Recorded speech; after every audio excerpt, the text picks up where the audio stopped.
everybody, and welcome to SunTrust Park. It's the Marlins and it's the Braves in the middle game of a three-game set as the Marlins begin this two-city road trip. Lots of Braves fans doing the tomahawk chop like crazy, but there are some Marlins fans in town and a happy group of Marlins fans as well coming off of last night's victory here at SunTrust Park. With that, we say hi again, everybody, and welcome inside the broadcast booth. Paul Severino, Todd Hollinsworth. Yes, a 2-0 win last night for the Marlins as they shut out, not just shut down, but shut out arguably one of the best offenses in baseball. Yeah, it doesn't happen very often to the Atlanta Braves. I think you got to go all the way back to the first or second week of April to find a shutout against them. That offense rolling, that's a lot of compliments, a lot of praise goes Dan Straley's way. But the defense was outstanding. He had some great timely hitting, and it all adds up to a nice Marlins win on the road. Absolutely. Not a lot of home runs in this ballpark. We'll have those numbers for you a little bit later. So you got to string hits together, and that's exactly what the Marlins did in the sixth inning. Prado a base hit, JT a triple, Castro a double to make things happen. And the Prado at bat is what triggers all of this. Obviously at the front, how about a two-strike hit going the other way, kind of just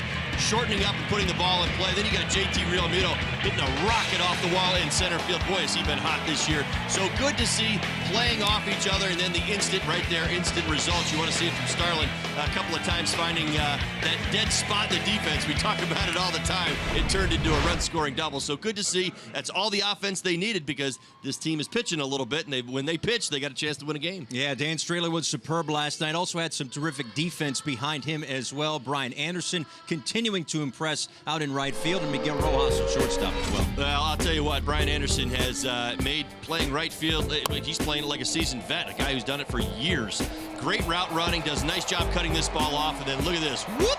I mean, the ball, it feels like it's picking up speed as it's entering the infield. I'll tell you, people are going to stop running on this young man. He has done a fantastic job. He's made some great catches out there. The defense is really starting to make a difference. They had to overturn that call. The runner, Camargo, was in fact out, but then Rojas at short, too. Yeah, Rojas continues to show us how good he is at shortstop this year. Offense has come along as well. A little help by JB at first base, but just a fantastic job. He's got a great arm, and again, a couple of tough plays last night deep in the hole where that arm got to show off just a little bit. Rojas, solid as they come. So they try to take the first two of this three-game set. When we come back, baseball royalty. Of course, the royal wedding earlier this morning. Much more on that when we come back.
Tonight, more on the lineups in a sec, but first down to Jessica Blaylock. Hey, Paul, yes, we cover baseball, but we also like to keep up to date on current events. And earlier today, Prince Harry and Meghan Markle said, I do. Well, of course, we had to ask players whether they got up early to watch the royal wedding, but don't worry, we do have a baseball connection for you.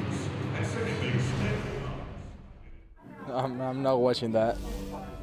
No, I'm not watching a wedding, no. I don't think they're watching our baseball game, so I'm not gonna watch a wedding, a royal wedding. I'm not gonna do it. Absolutely not. I will watch Meghan Markle on Suits, and that's about it. No, I won't be. I'll be here getting ready for a game. So while we're on the subject of royalty, who would you consider baseball royalty, either current or past?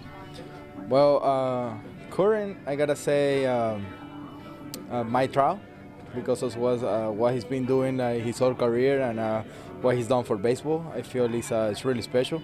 And past, I gotta say Derek Jeter. All his career, what he did with the Yankees and all the championships and all the stuff, I think, and that's kind of royalty. Probably go with Jackie Robinson. I mean, he just did a lot for the game, you know, in sense of playing wise and a lot more, you know, basically political wise, and it's crazy, you know, what he did. So he has to be by far one of the most royal baseball players, you know, you can even think of.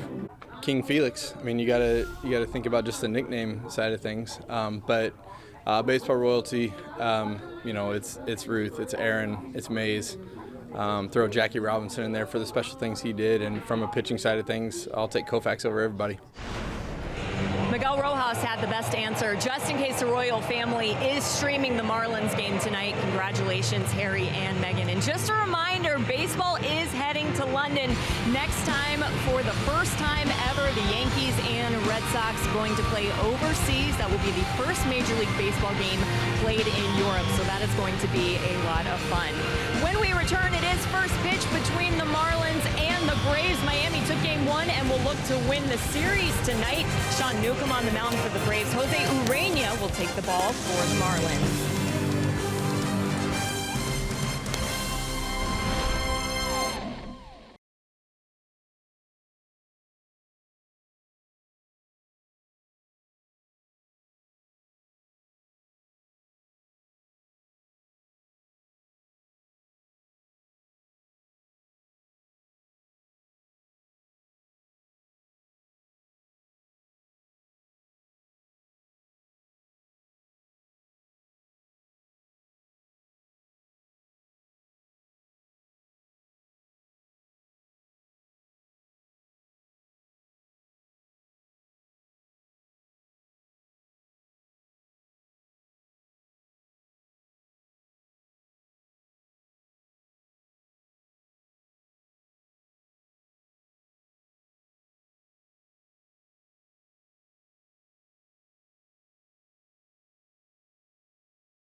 Hollinsworth with you. Thanks so much for spending some of your Saturday night with us. The Southwest batting order here by Don Mattingly and Martin Prado at the top spot. Miguel Rojas in the 2-hole, a day off for JT Realmuto. It was either going to be today or tomorrow, day game after a night game. So It is Brian Holiday behind the plate today. First pitch from Sean Newcombe is in there for a called strike.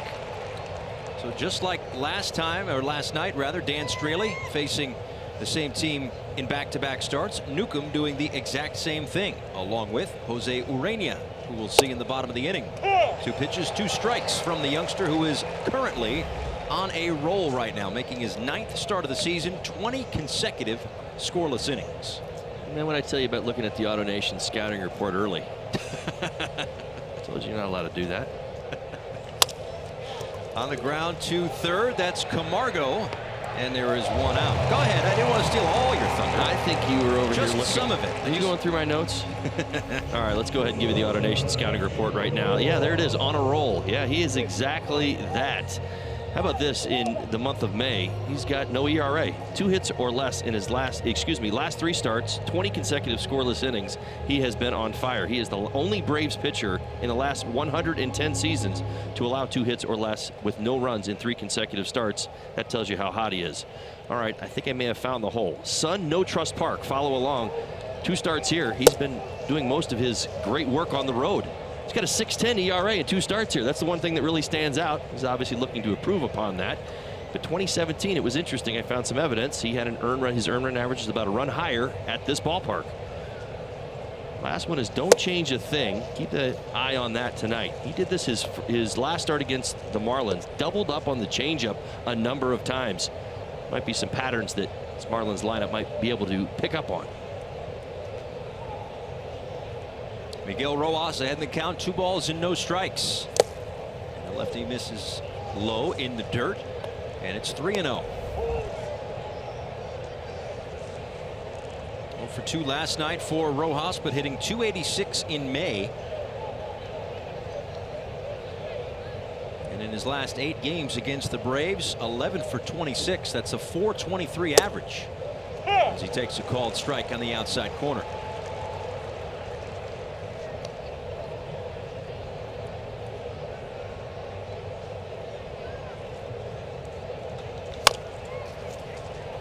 It's a foul ball, says third base umpire Jerry Meals. Ed Hickox is at second, Roberto Ortiz at first, and Gabe Morales is behind home plate.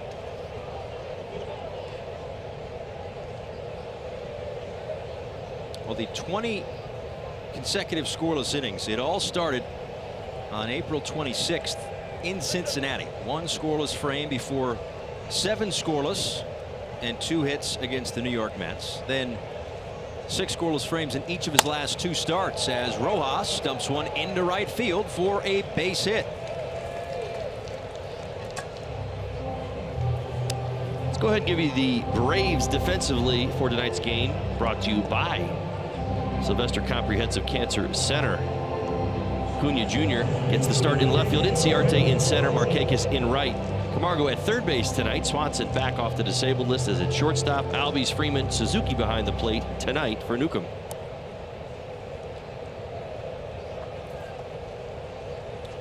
Braves happy to have Dansby Swanson back. And the wrist issue, so he is at short today. And here is the second baseman for the Marlins, Starlin Castro, who takes low. Castro 2 for 4 last night, a double and an RBI, has a hit in each of his last 4 games against the Atlanta Braves.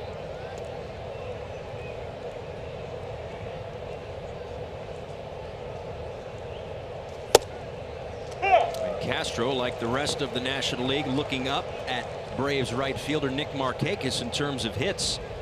But Castro tied for 6th in the National League with 50.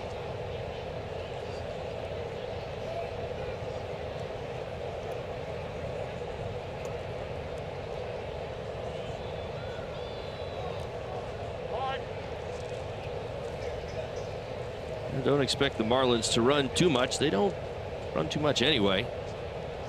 9 stolen bases on the season with Newcombe, the lefty, on the mound. Don't expect too many stolen base attempts, not to mention he's been a hot pitcher. Castro got a piece, and it's a ball and 2 strikes. Now there's an example, first example, key number 3, AutoNation scouting report, back-to-back changeups. Newcombe looks at his changeup as more than just the great equalizer for the fastball. It's not throw the fastball, throw the changeup, same lane, take something off it. It's more of an effective pitch. It's got some downward movement to it, and he loves to throw it at times back to back.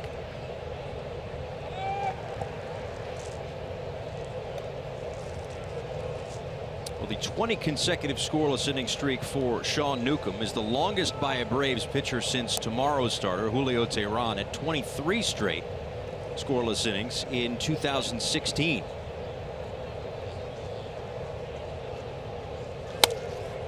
It's also the longest run by a left-handed Atlanta Brave since Paul Maholm back in 2013. Yeah, it's been an interesting year for this Atlanta Braves team. We've heard lots of and seen lots of success for them on the road. SunTrust Park, though, 9-9 team, only a .500 record in their first 18 games. Part of that, the Braves starters don't pitch nearly as well. And he strikes out Castro for the second out here in the first inning. Well, I told you about the back-to-back changeups, 86 miles an hour. Well, then he expands the strike zone to the top. He still stays in it, but goes up high at 93. It's the changeup leading to the fastball. You see the frustration from Castro. Well, there is Sean Newcombe dealing with the sun, and the term southpaw actually came from this particular thing right here. Was the arrangement of most baseball fields, left-handed pitchers face the sun and face south, essentially. So that's where southpaw came from, and so far in this first inning, Newcombe is dealing with it as the sun creeps through SunTrust Park.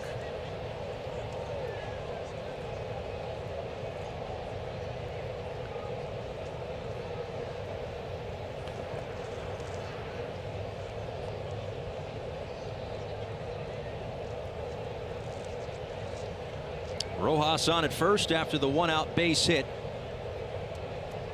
0-1 to Brian Anderson, celebrating his birthday today. Have a little bit more on that coming up. Shoots this one down the right field line, and it slices into the seats. 0-2. Wow, how about that? I just put this together. He's celebrating his birthday on the day of the royal wedding. Isn't that something? Well, I mean, not that he wouldn't remember it, but I'll probably remember it now. Right. Did you get up this morning for that? I did not get up this morning for that, no.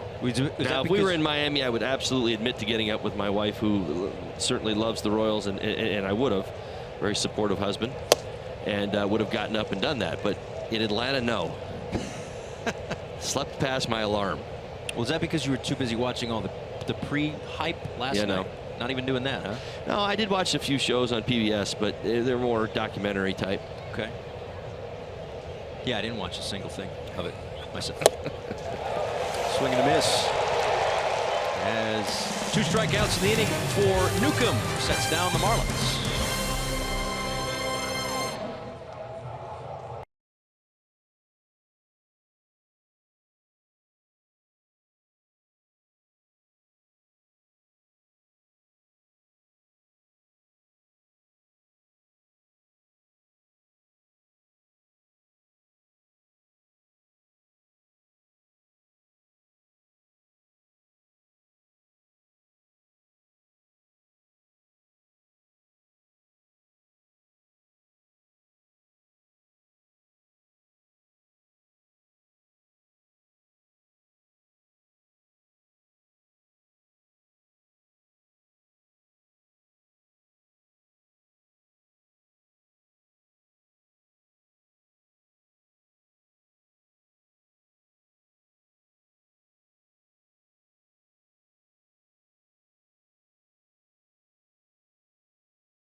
Southwest, transparency, low fares, nothing to hide. By W.B. Mason. Who but W.B. Mason, the official office supply company of the Miami Marlins. By Chevrolet, see your South Florida dealer today. And by your local Toyota dealer, Toyota. Let's go places. Second year of this beautiful ballpark in Atlanta as Jose Urena is on the mound today. 10th start of the season, still looking for win number 1 here in 2018. The Southwest lineup put together by Brian Snitker, the manager of the Atlanta Braves. The usual suspects atop the lineup. In fact, through 6. It's been pretty steady the last couple of weeks, including Ozzie Albies, who is at the plate right now. Just a big part of this offense setting the tone, and yet the Marlins have done a pretty decent job of keeping him rather quiet. He is 3 for 23 this season against the Marlins, 0 for 4 last night. Well, for Albies, one thing he's probably hoping to figure out is how to get it done at SunTrust Park. So much of his damage this year has actually been on the road. He's only got a 738 OPS, only a couple of home runs. Remember, he's one of the league leaders in the home runs, only 2 here at SunTrust Park. Into left field, diving! Hey! The play is Cameron Maben. Little Superman, how about it? Yeah, 1 out. An excellent play in left.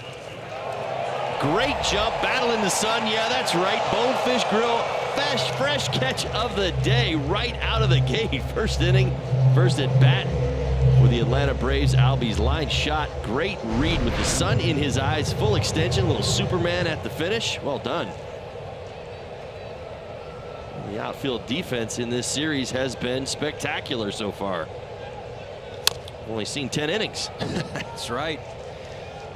Been amazing, and Urena will certainly take it. Interesting. No sunglasses? Doesn't need him. Doesn't need him. Apparently not. And quickly 0-2 to Ronald Acuna Jr. 0 for 4 in last night's ball game. Youngest player in baseball, who is 3 for 20 this season against the Marlins, and it might be 3 for 21 once Prado gets the out. All right, let's get you the Marlins defense before we get too far along here. Brought to you by Sylvester Comprehensive Cancer Center. Maben, as we've seen already, is playing left field tonight, no doubt about it. Brinson in center, Anderson over and right. Martin Prado at third base, Rojas at short, Castro and Bohr, Holiday behind the plate.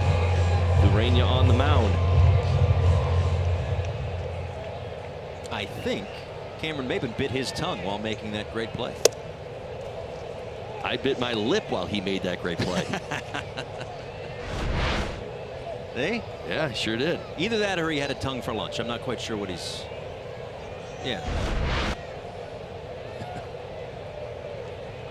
We're just masters of the body language up here. We know exactly what these guys.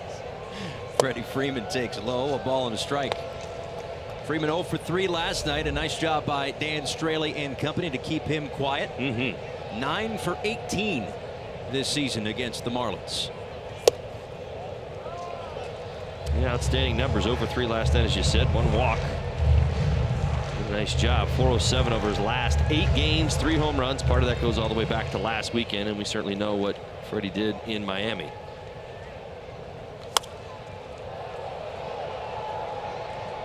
Well, even with the 0 for 3, even further back than the last week or so. 344 in the last 24 games. Over the course of the last 3 weeks, he's raised his batting average to 319. That's 6th in the National League. But this is the way you want to face him, with nobody on base. And it helps when you retire him as well. 3 up and 3 down. Some terrific defense out in left field for Cameron Maben, helping Jose Urena, taking away a hit and certainly extra bases through 1 scoreless.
$30, you get a ticket to the game, unlimited Nathan's hot dogs, popcorn, peanuts, nachos, and Pepsi soft drinks, or Aquafina water. Purchase your tickets for all you can eat Saturdays at marlins.com/AYCE. Justin Bohr to lead things off. Hall of Famer Chipper Jones in the house. Of course, made a name for himself, a Hall of Fame career, in fact, here in Atlanta. Having played, of course, at Fulton County Stadium when he started, and then Turner Field for so long. But in the house tonight, going into the Hall of Fame with Vlad Guerrero, Trevor Hoffman even. I don't know if Travis Hoffman was any good at what he did, but certainly wasn't as good as Trevor.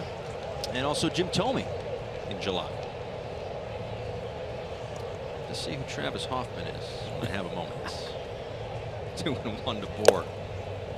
Had to be a reason you went there. I doubt it. I think it's just just a brain cramp. I should know. Not to brag, I interviewed all 4 of those guys the day after they were elected to the Hall of Fame. They came to MLB Network, and I was fortunate enough to interview all 4 of those guys. Including Travis was not there. Travis wasn't there that day. No, Travis had something else to do. A walk to lead off the inning. Justin Bohr is on. Cameron Maben, Lewis Brinson to follow. So we'll see if the Marlins can do anything with the leadoff base runner here in the second, after a first inning that saw Newcombe register a couple of strikeouts. Here's Cameron Maben. Already seen his defense on display. And now the offense, too, into the gap in right center field. That's going to get down. Bohr heads towards third. An easy 2 bases for Maben. And the Marlins have a couple of runners in scoring position here in inning number 2. Love it. Absolutely love it. Good to see from Maben right here. Ready to swing. First fastball out over the plate. Nice job getting the front foot down, keeping the hands inside the baseball, elevated, going the other way. Why not?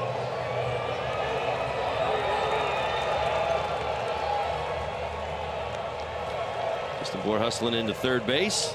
Marlins in business. Great piece of hitting by Cameron Maben. He has done his part when it comes to hitting lefties this year. Now up over 300. It's his 5th double against the lefties.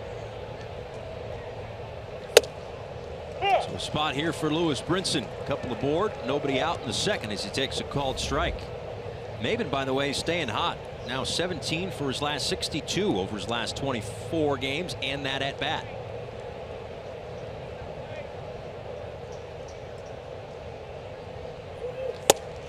Inside from Newcombe, 1-1. Yeah, this becomes a big spot in the lineup. This is a big at bat right out of the gate for Brinson. Runners at second and third, nobody out.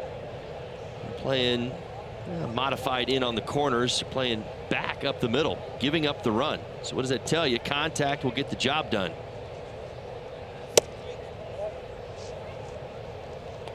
Brinson 0 for 3 last night. A hit in 13 of his 21 games since the 24th of April. But a spot here, as Holly mentioned, to perhaps get the job done, get a run in without necessarily a hit. He may have done just that to Swanson. Bohr stays put, a high throw, and Freeman applies the tag. Still second and third, 1 out.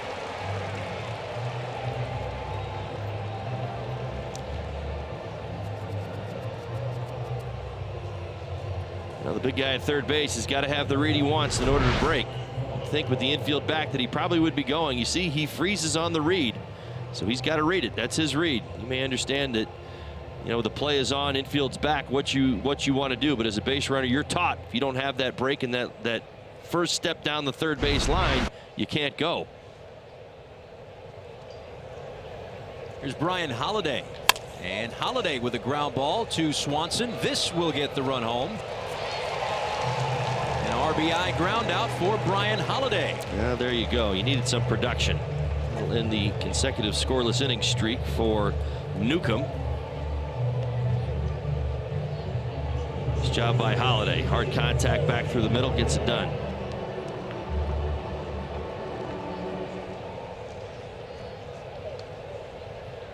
They've been fixing the wardrobe for Jose Urena now, as the Marlins have a 1-0 lead.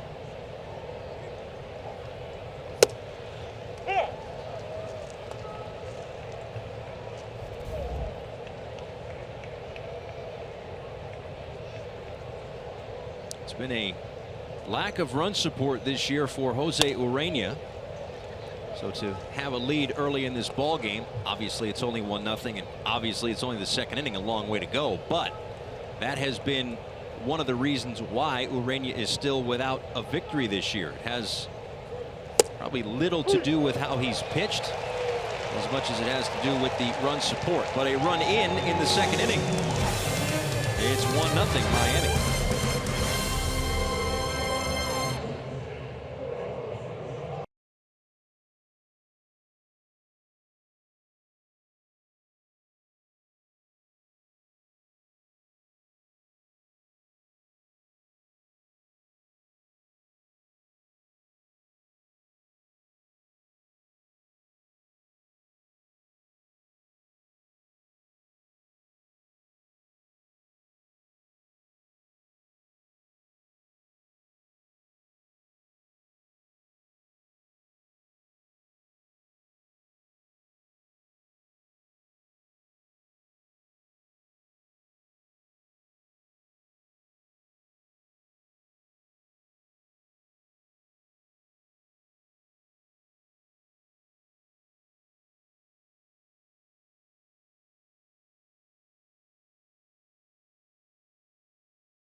Jessica Blaylock. Hey, Paul, like you mentioned earlier, it is Brian Anderson's birthday. Today he is turning 25 years old. He said it's been a good one so far. His fiance is in town, so he got to spend his birthday with her. He also told me that she gave him what he calls one of his favorite presents that he has received in a while. Yes, that's right. It's a pair of socks with a velociraptor fighting a shark. Funny enough, Paul, aren't those the exact same socks that you're wearing for the broadcast tonight? I don't have those necessarily. I've got something like it. Do you have any socks like that, Holly? I don't even have socks on. Really? No, I do. I had to scratch my foot. Just got it back on. Terrific. Yeah, happy birthday for Brian Anderson. Absolutely. All right, so we go to the bottom of the second inning. Jose Urena with a 1-0 lead to work with. Nick Markakis, Kurt Suzuki, and Ender Inciarte.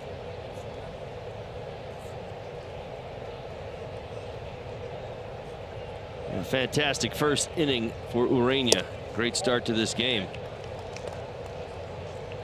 He's been throwing the ball very, very well. Struck out Freeman. Think back to his last start, what he did so effectively against the Atlanta Braves. Ground outs, got 11 of them his last start. Rojas moves back to get the hop, and Markakis is retired for out number 1.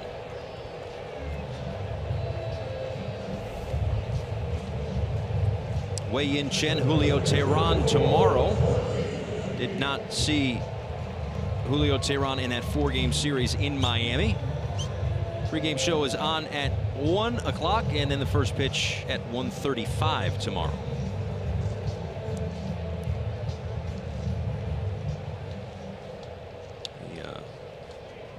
Ball boy down the left field line just gave some sunglasses to Cameron Maben, who did not need them on that terrific play that he made, diving toward the line in the first inning to take away extra bases from Ozzie Albies.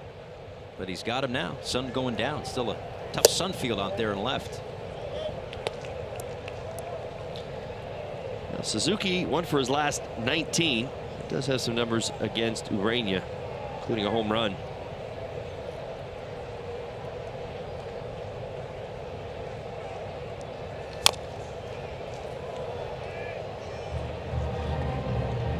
So with these two teams having faced each other in Miami last week, and then a quick turnaround with just a series for each in between, a lot of this kind of doubling up. Saw it last night with Straley. Obviously Newcombe today, first time he's going back-to-back. Same team in back-to-back starts. For Urania, same sort of deal as Suzuki taps it foul. Urania was asked yesterday by our own Jessica Blaylock about how to handle this. How does the prep for this next one go when you're facing the same team? He said sometimes it helps because the planning is easy. Now there's more to that than just like, hey, you know, this, we talked about this last night, this worked, that worked.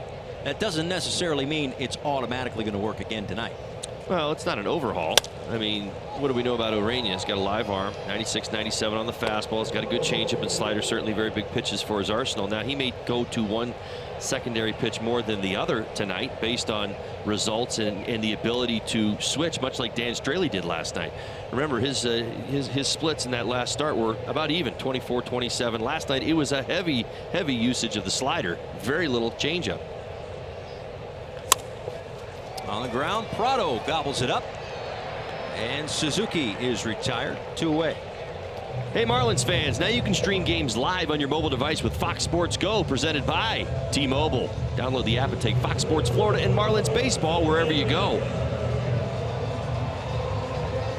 Now, the one thing that I really took from Urania's last start, the one note that I made that really stands out because it's effective and it speaks to going up against this Braves team, groundouts. One of his best of the year, of the season.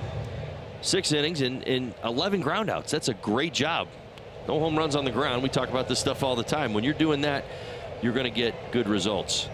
So far tonight, 5 hitters, 3 groundouts. And 1 strikeout. A ball to no strikes to Ender Inciarte. 0 for 2 last night. 11 for 34 over his last 9 games, 5 extra base hits, 5 stolen bases. And improving those numbers with a line drive single into center field.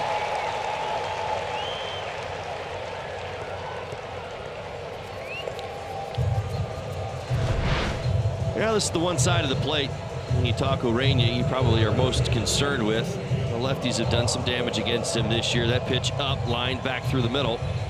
Inciarte quiet last night for the most part.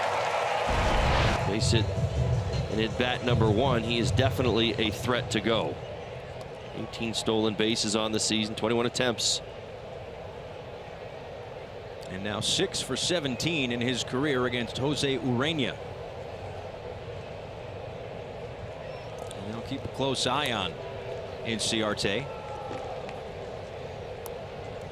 Those 18 steals, tops in the major leagues.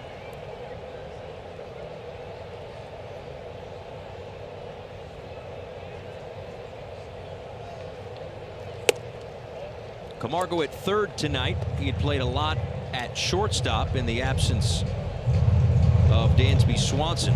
14 appearances, 13 starts at shortstop, but over to third with Swanson back tonight. The guys who had been playing third, Ryan Flaherty, Jose Bautista. I think it cuts into Bautista's playing time more than anything. I think it's hot hand plays the most. I think that's the way that this will probably play out. I don't think there's any promises of playing time for any of the 3 other than maybe matchups. And Bautista 5 for his last 35. Another check over at Inciarte. 5 clear of Trey Turner in the National League.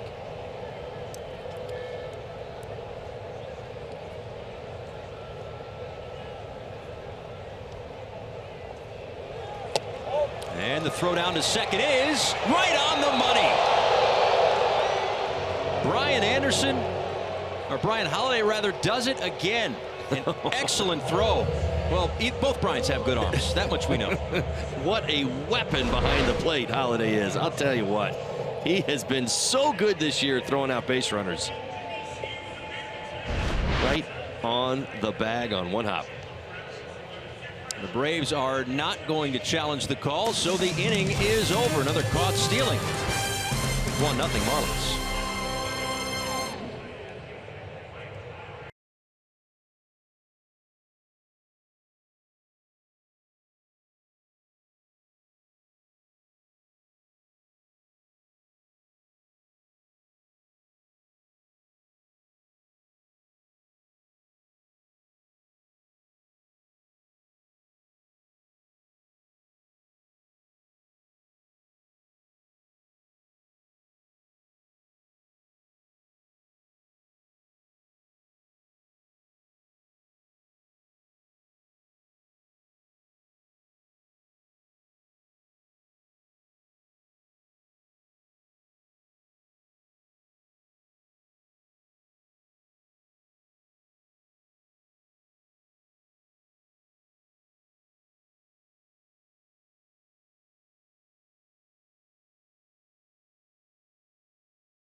The bottom of the second ended when Brian Holiday threw this strike right down to second base to get the Major League stolen base leader, Ender Inciarte.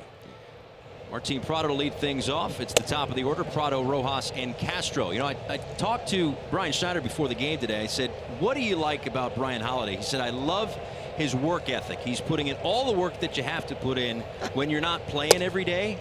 He's at the park every day when you wouldn't think that he's here. He's catching starting pitchers' bullpen sessions, preparing for the days that he gets to play. He's been throwing guys out with good throws, is what he said. He's not just airmailing it down to second. It's a pretty tag or whatever it is, slow runner. He said they're good throws, and that one right there, right on the money. Came into tonight's ball game tied for the National League, third in the National League with 6 caught stealings. He doesn't play every day. Prado out to right. Markakis puts it away. This copyrighted telecast is presented by authority of the Miami Marlins and may not be reproduced or retransmitted in any form, and the accounts and descriptions of this game may not be disseminated without the express written consent of the Miami Marlins. You know what I mean? I mean, when you are, you know, in the rankings of just about anything and you don't play every day, you're doing something really right. His control behind the plate, he's been outstanding defensively. Obviously, we get caught up with the caught stealings because they're fun to watch. He's done a brilliant job. He really has. He really has. And Brian also told me that he comes to me all the time. He comes to me all the time. He wants to improve his blocking. I mean, that's, you know, the life of a backup catcher is not necessarily a glamorous one, but it is a very important role on a baseball team. It's a thankless one, right? You're involved in all the meetings and you have all the communication, but you don't get all the playing time. And then you've got to justify it with it when you do get the playing time to try to produce. Typically, it's offensive where most minds and eyes wander. Hey, what kind of numbers is he giving you off the bench? You know, how is he defensively behind the plate? He's done a nice job in both categories. Freddie Freeman will step on first base. 2 up and 2 down here in the third.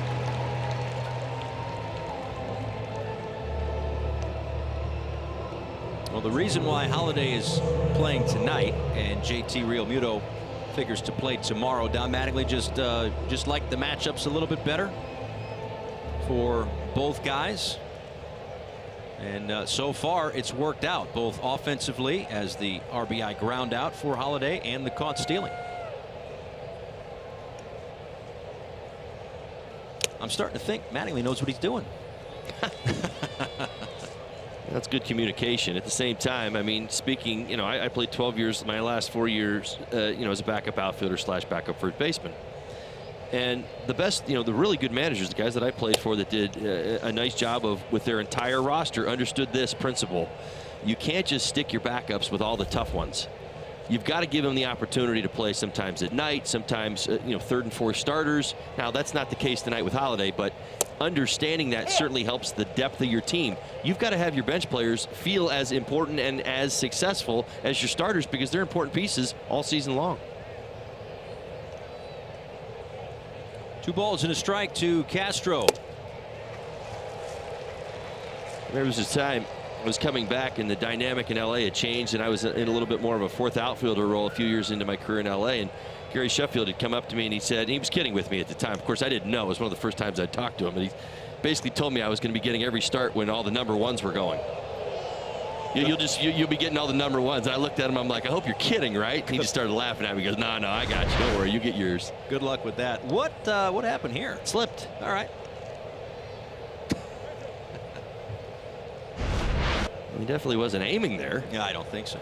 It's a he's just trying to get him to chase. No, maybe not. It's a good chase. A waste pitch. I've always wondered, and of course I never could pull it off. I used to think this, like, you're up there with 2 strikes, and if he throws you a really bad one, swing it at anyway because you could beat it to first if it gets past the catcher. And I used to think that would have been the pitch right there, right? If you had enough presence to just say, all right, swing the bat, official swing, and run to first. This one on the ground to Camargo at third. As Newcombe sets down the side in order in the 3rd inning, but it's the Marlins up 1-0.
in Atlanta. Middle game of a 3-game series against the first place Atlanta Braves.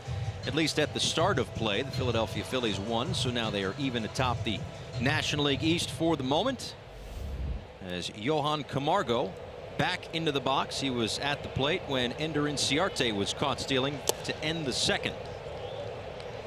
So Camargo, Swanson, and Newcombe, bottom third of the order for the Braves against Urania here in the third.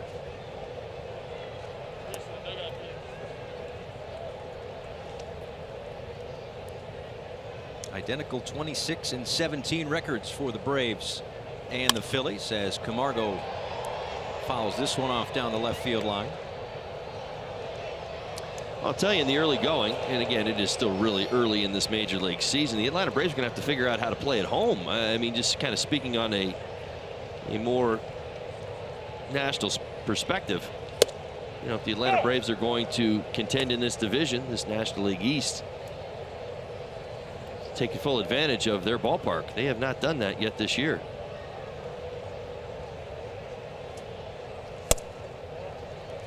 Inside to Camargo, 2 balls and 2 strikes. The Florida Lottery in-game jackpot.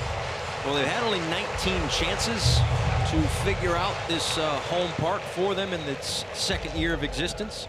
Only the Rockies and Rays have played fewer games at home. Now, here's the thing. I mean, the Marlins play at a ballpark that everybody says, oh, it plays big, you don't hit home runs there. Well, apparently you don't hit home runs here either. 54 total home runs that the Braves have hit. Tied for the 3rd most in the National League, okay? But overall, here, teams have hit 28 total home runs in 18 games at SunTrust Park. I mean, the ball doesn't get out here. Yeah, and that certainly explains some of the, the slowing down of the offense, but I would argue, as I mentioned a little bit earlier, their starters ERA is vastly different. 2.74 on the road, 4.4 in this ballpark without the home runs. As Camargo walks for the lead off the inning. A burger, a beer, and a ball game. Start the weekend off right with Modelo Burger and Beer Fridays. Enjoy this fantastic deal on May 25th when the Marlins take on the Washington Nationals at 7:10. Tickets start at just $30. Get your tickets at marlins.com/burger. Camargo off at first. Dansby Swanson getting his first plate appearance since coming off the disabled list. And he takes a strike 1. Missed 13 games, left wrist inflammation. 1 game at Single A Rome. He went 2 for 4. 12 games before going on the DL on May 4th. He was 9 for 47.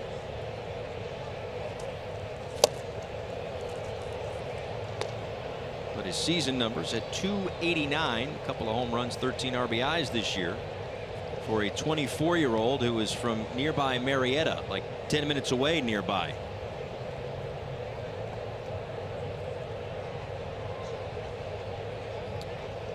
First overall pick of the Diamondbacks back in 2015. You say, well, 2015, not long ago. He's already on another team and has been here for a while. Well, he was traded from Arizona to Atlanta 6 months to the day that he was drafted. And that trade happened about 7 months after the rule was changed that drafted players couldn't be moved until they'd been with an organization for at least a year. On the ground is short. Rojas, Castro, Bohr. That's a double play. Oh, well done. A nice job by Jose Urania inducing the ground ball and then getting the double play. I'll tell you why in a second after we look at this nice tailor-made double play. Rojas, Castro to Bohr. And here's the #1 reason. You take the task at hand out of the opportunity for Newcombe. This just becomes a at-bat as opposed to a sacrifice opportunity and something productive that could have come out of it. Well, it's nice to see the Marlins turn a double play on the Braves. That's right. They've been on the flip side of that all week. Grounded to Rojas. And Urania, with the help of a double play ball, faces 3 in the inning. 1-0 Marlins through 3.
Anniversary weekend coming up June 8th through the 10th on Fox Sports Florida. Got a lot of stuff planned around the broadcasts, which will certainly have plenty of guests along the way. An alumni weekend of sorts. Classic moments, former players are going to be live in the booth with us. All sorts of stuff. Going to be a fun weekend with the Padres in town. The throwback uniforms. I've seen a lot of teal. The teal and black is coming back. Gonna be nice. Well said. Kind of a little bit of the teal color tie right now. I do have a little teal. You're right. You're right. So It was unintentional, though. You have to save that for that weekend. I can bring it back. Yeah. Back here at SunTrust Park. Marlins fans in attendance. And Sean Newcombe is set for the top of the 4th inning. Brian Anderson, Justin Bohr, Cameron Maben. Well, Newcombe, having given up the run in the 2nd inning, went 21 2/3 innings in between runs allowed. It's quite the stretch for this young man. Yeah, the Marlins kind of took care of things, you know, all together, right? We talked about the 20 consecutive scoreless innings coming in. They've obviously scored already. Well, the other thing he had going was the 2 hits. Now they are at 2 hits. They need another one, but a really good start at least is trying to beat the quota tonight. Mentioned it early. Newcombe, last 3 starts, 2 hits or less.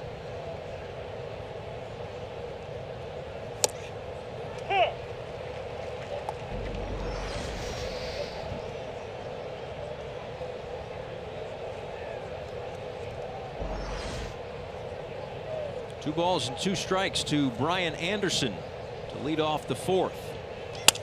And that's a base hit. There is the 3rd hit allowed by Sean Newcombe.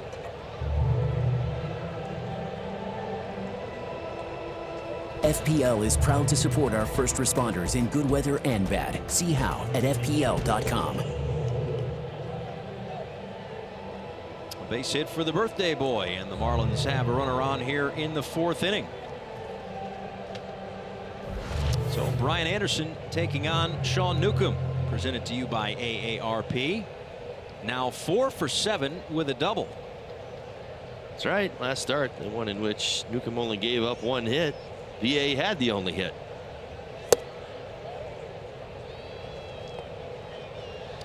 You know, the potential, like we show that kind of had like a flash into the future between Newcombe and Brian Anderson. You know, both organizations clearly like their player. I know the Braves like Newcombe very much, as do the Marlins like Anderson. Like, that's a number that you can look at, and I tell this to kids all the time, right? You know, the key to Major League Baseball is, like, you know, you don't face guys once or twice and then never see them again. Like we showed you the 4 for 7. That could be 40 for 70 in like 5 or 6 years, which I think is really cool. You guys are going to go battle each other for a long time.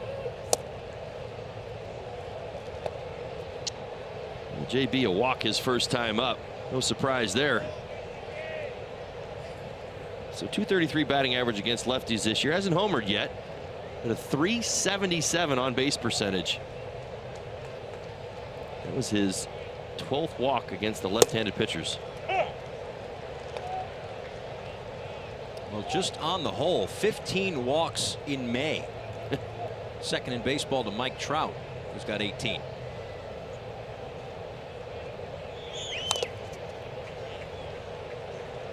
Yeah, that's a pretty good look at the changeup again from Newcombe. I've talked about it an awful lot over the last 2 starts for Newcombe, just because he's willing to go to it, even against a lefty, which for a lot of lefties is taboo. You don't go to the changeup. You don't slow it down to a left-handed hitter with a pitch that could tail back into his swing. He went to it on a 3-1 pitch, and it worked. And another walk for Justin Bohr. Another changeup backing him up.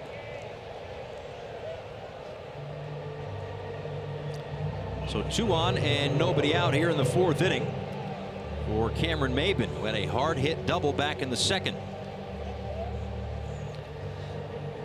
Newcombe is falling behind the hitters. It's a good sign for the Marlins. They've been somewhat patient. He's fallen behind 1-0 on the last 5 hitters.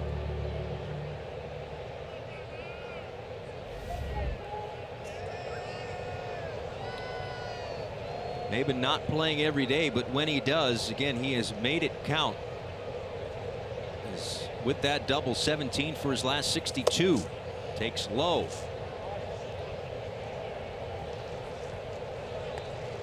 Along with the double, also a great diving play to take away extra bases in the first inning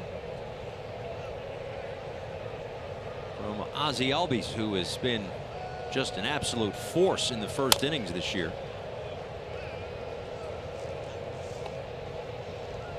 And maybe that's the key here. You think back to the Atlanta Braves have done so much damage. We talked about it last night. 40 first inning runs, leads Major League Baseball. They get off, they play with that lead, they score late too.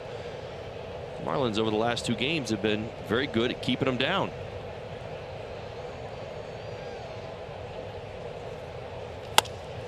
Line to Albies.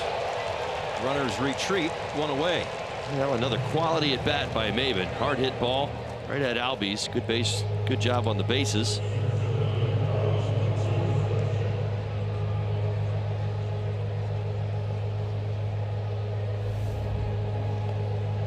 Series finale tomorrow.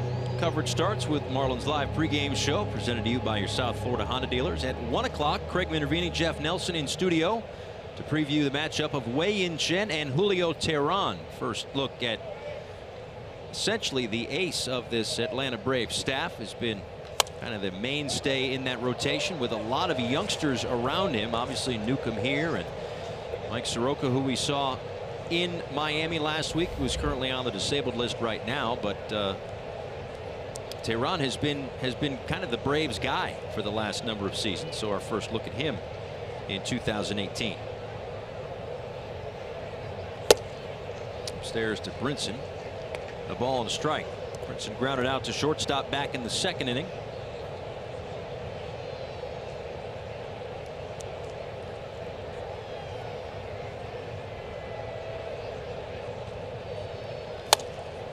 Shoots that one foul.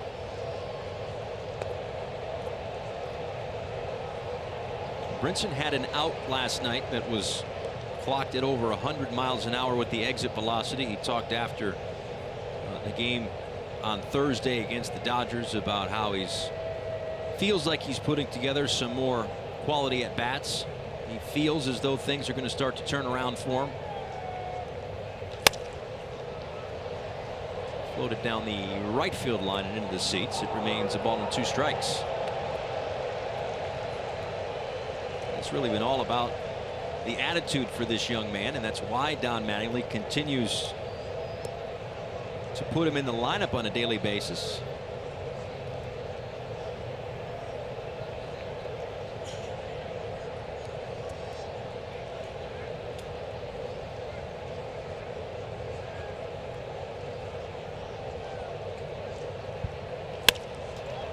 This one out to center field, and Ciarte racing in to make the play, and there are 2 outs.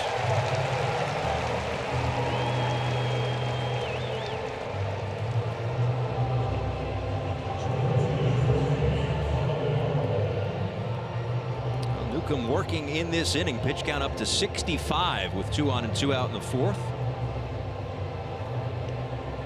I'll tell you what, much better approach. I know it hasn't really shown itself with, you know, 3 or 4 runs on the scoreboard, but think back to Newcombe's last start against the Marlins.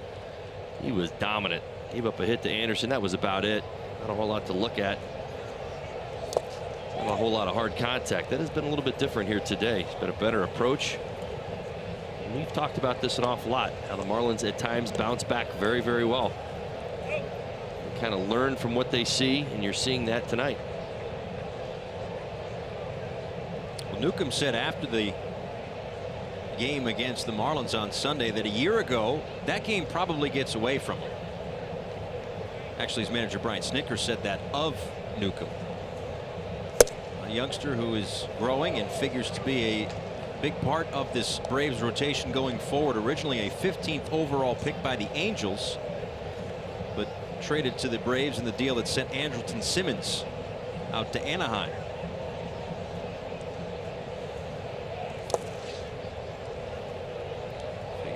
A good deal for the Braves if he keeps up something like this level of production. Lefties who pitch like this don't necessarily grow on trees. No, they certainly do not. And the craft and the art of pitching, He knows what Holliday. I think this is a classic example. You got runners on first and second, 2 outs. He's pitching Brian Holliday very carefully here.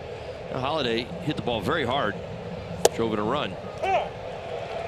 Newcombe is deliberately working around the strike zone. This isn't a situation where he's like, oh, well, I've got the number 8 hitter. He's recognizing that Holliday had a good swing at him his first at bat. This is a borderline pitch at the bottom of the zone. If it's a ball, Holliday moves his way down to first base and Urena steps into the box, and he's not afraid of that scenario. That's understanding what you're looking to do. Nothing but pitches on the edge. That's why I always gave Miguel Rojas so much praise last year. He'd hit in this spot. He hit 292 with a 360 on base percentage. Like, I never could have pulled that off. You know, you get in these situations where pitchers know they don't have to give you anything to hit. 4th full count of the night for Newcombe. Runners go with 2 outs, and Holliday gets a piece. He'll see another.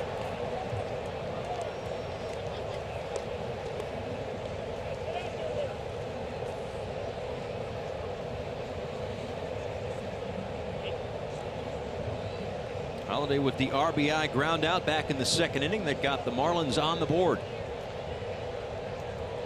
Holliday a hit in half of his starts this season, 6 of 12. Out to right field. It'll stay up for Markakis. Marlins leave a couple on. 26 pitch inning for Newcombe, but it's still 1-0.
Severino Todd Hollinsworth, as Jose Urena has surrendered just the 1 hit so far tonight here in the middle game of a 3-game set. Well, this summer the World Cup is coming to Fox and FS1. Every match live and over 300 hours of coverage. The world's biggest sporting event begins June 14th only on Fox and FS1.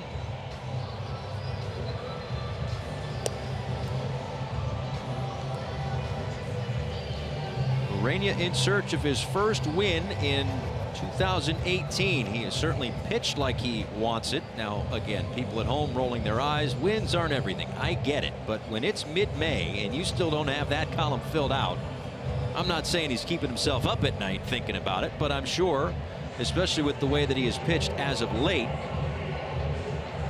figured have a little bit more to show for it.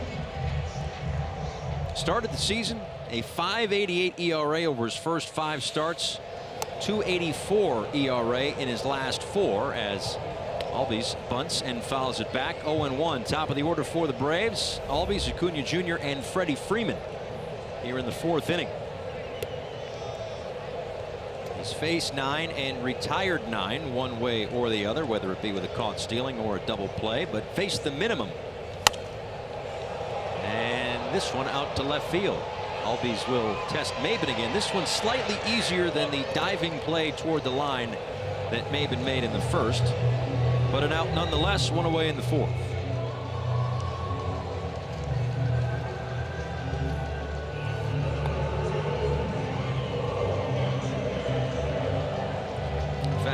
Marlins have dropped each of his 9 starts this season and 11 straight dating back to last September. I think we all believe it's all about the run support more than anything. Absolutely. He's definitely had some moments where the game has gotten away from him, but I think on the whole, as is anybody, I mean, he's been a work in progress and he's gotten better with each start.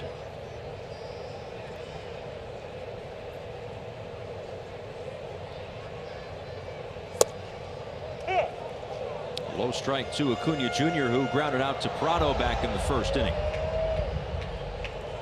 Acuna Jr. burst on the scene when he was called up. He was on every highlight reel known to man, but over his last 13 games, an average under 180. Does have a couple of home runs in that span, but just 3 runs batted in.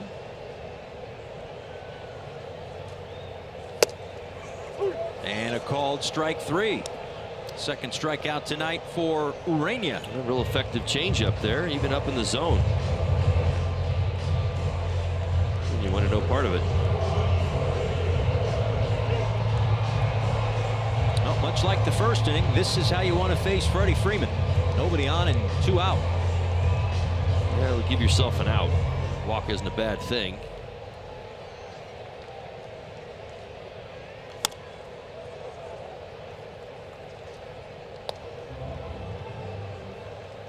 Freeman struck out to end the first inning.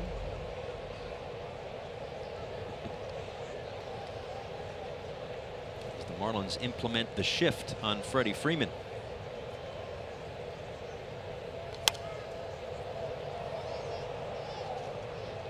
Although some would ask, why even bother? He's got. I kind of documented it pretty well yesterday, right? Yeah. When I told you about the overshifting. Right.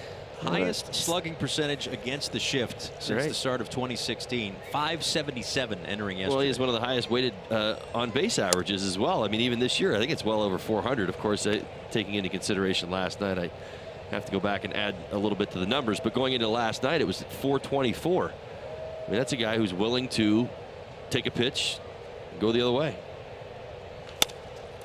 This one up the middle. It's Rojas. Urania has faced the minimum through 4. Gets through this inning in 10 pitches. 1-0.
In Major League history, presented to you by Geico. Cy Young, May 19th, 1910, beat the Washington Senators. 5-4 and 11 innings for his 500th big league win. He would get 11 more, 511 wins. I mean, We're talking about, listen, I understand the game has changed in the last 100 years. Trust me, I get it. But we're talking about guys maybe not getting to 300 anymore. This guy's at 5'11". That's how you get an award. Untouchable. I don't think anybody will. Yeah, don't even bother with that one. Talked about untouchable records earlier this week with the start of, back in 1941, the start of the 56-game hit streak for Joe DiMaggio as Urania strikes out. Fourth strikeout tonight for Newcombe, one away. But you got, you know, the 56-game hit streak for DiMaggio, the 511 wins for Cy Young, 26-32 consecutive games for Cal Ripken Jr., Pete Rose's hit record. I mean, there's a lot of them. Right. You know, I mean, the game changes, and I think it's interesting because, I mean, if we would say that, right, so most of that I think we would all agree that is pretty close to never being touched. You know, although 56, I feel like at some point if somebody gets hot enough, maybe it happens. But with the specialties of the bullpens and starters going shorter, it gets a lot more complicated and much, much more difficult to even consider 56. But I'll say this. I think some of the power records, I think they're all touchable. I think the way that the game's going right now, anything's possible. Home runs that we continue to see, the power that we continue to see. Game's different today. Well, here's one, because we've got the on-base streak for Odubel Herrera that's currently going on. He had a home run today, so he's at 45 consecutive games on base. Which do you think, I'm not saying gets broken, but which one gets closer to being matched? The DiMaggio 56-game hit streak or Ted Williams on-base streak? Well, I think I would argue that my opinion would be the on-base streak is much more realistic because we are living in the day and age of walks, strikeouts, and homers. That certainly falls into one of the three true outcomes. The splendid Splinter got on base 84 consecutive games. It's crazy. I think pitchers think I'd rather walk them than give up a hit a lot of times now in the game today. So that's very much a possibility. Listen, I don't know the answer to this, but I know that Herrera's approach has been, well, not just an entirely aggressive approach. Prado out to left field. Acuna Jr. is back to the track to make the catch.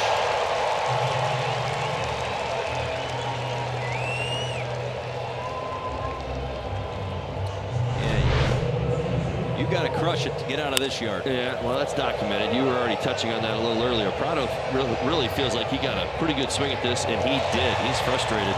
Understood. Well hit.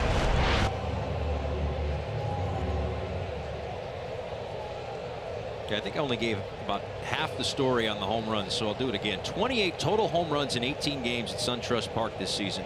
1.56 per game. That ratio is lowest of all 30 big league parks. The next closest, no, not Marlins Park, but Oakland Coliseum. 34 homers in 20 games there. Last year, apparently, it was flying out to right field. That has not been the case in the early goings here in 2018.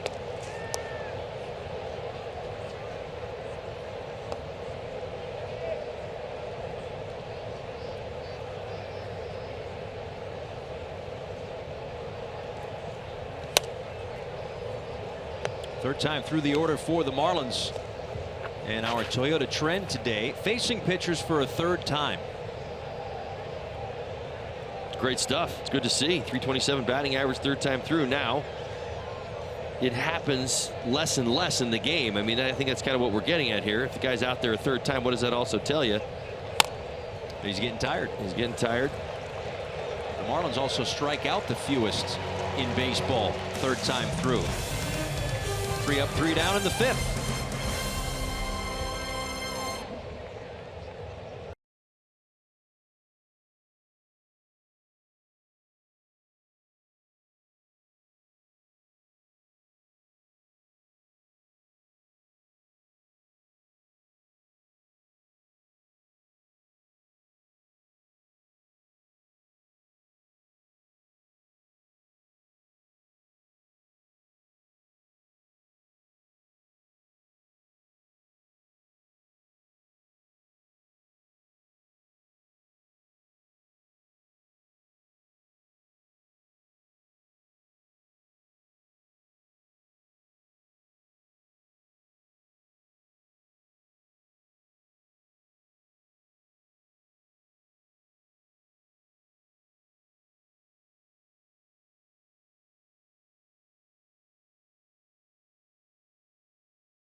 special guest. This is Austin Pirine. He is only 4 years old, and he is tonight the Braves community champion, and for good reason. Austin, what do you like to do with your money that you get for toys?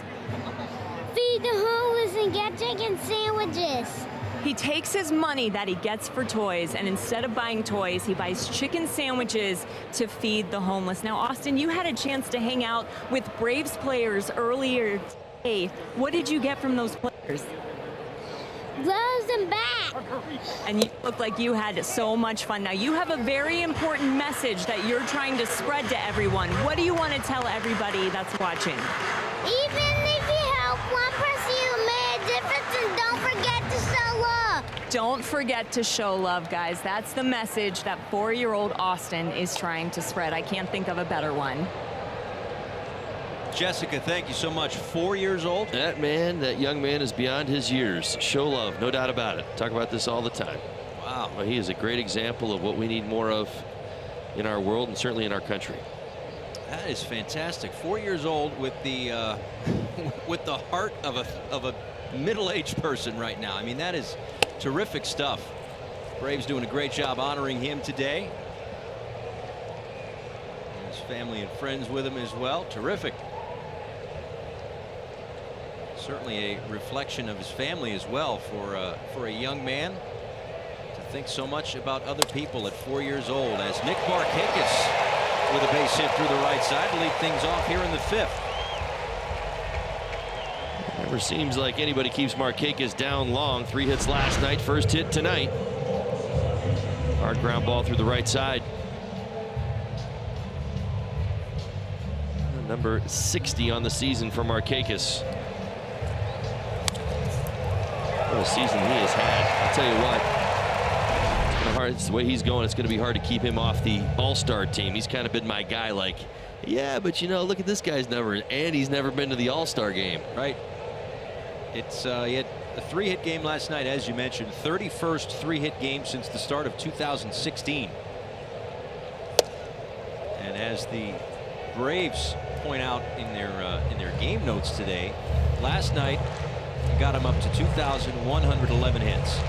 Since 1933, the year of the first All-Star game, 152 other players have collected that many hits. All of them, except our pal Juan Pierre, have made at least one All-Star team. This year might be the year for Nick Markakis.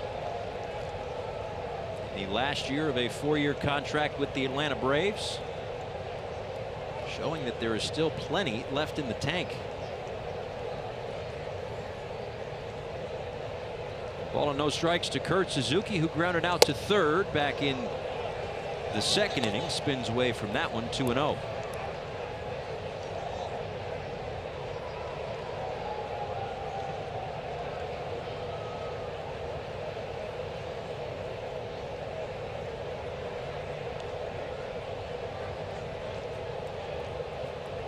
Suzuki has hit well in this ballpark. .321 this year, 9 for 28 entering play tonight as he fouls that one away. 2-1. Sharing time with Tyler Flowers behind the plate. A matchup scenario, a who's hot scenario.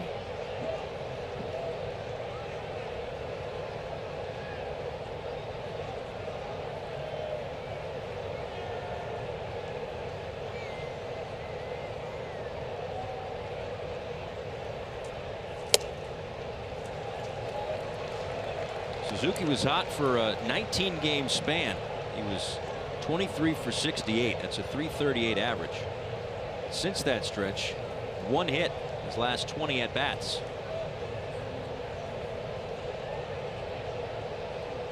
And I think something happened to the catcher's mitt.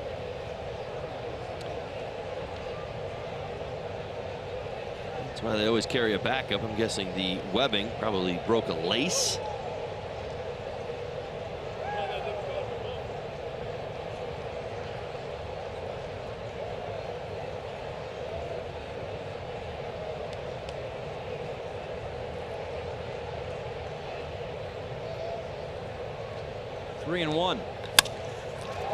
Too short, knocked down by Rojas. They'll get the out at second.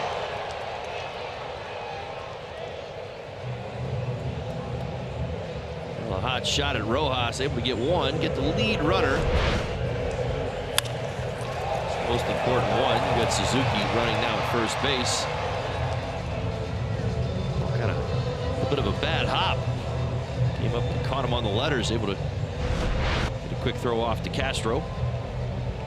That, unfortunately, is kind of the story of this surface here in Atlanta. So I've heard.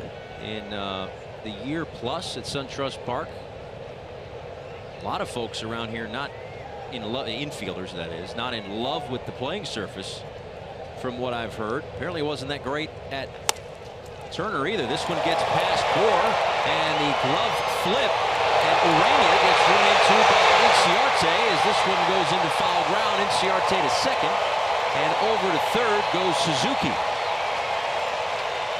Oh my. See if Urania's okay. A hard grounder in the hole. Justin Bohr gets leather on it. So does Starlin Castro, who goes to the flip from the glove. Problem is that the play was already becoming highly complicated with Bohr on the ground, Urania making his way over. Starlin fields the ball and tosses. Well, maybe you don't get Inciarte. It's a really, really tough play. But what happens is the ball gets away.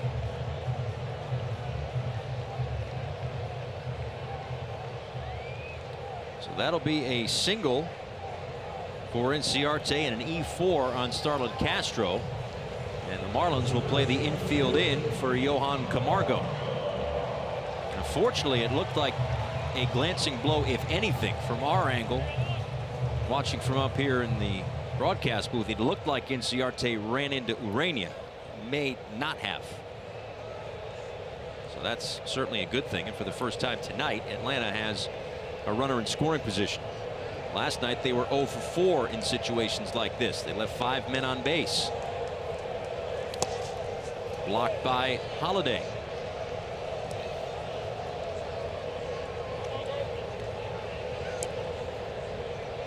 Well, I certainly would expect that Jose Urania is quite careful with Camargo.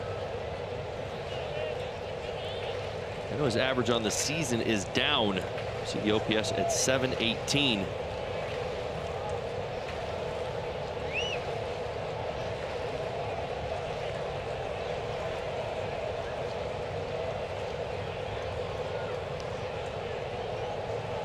Bluff back to second base. Urania.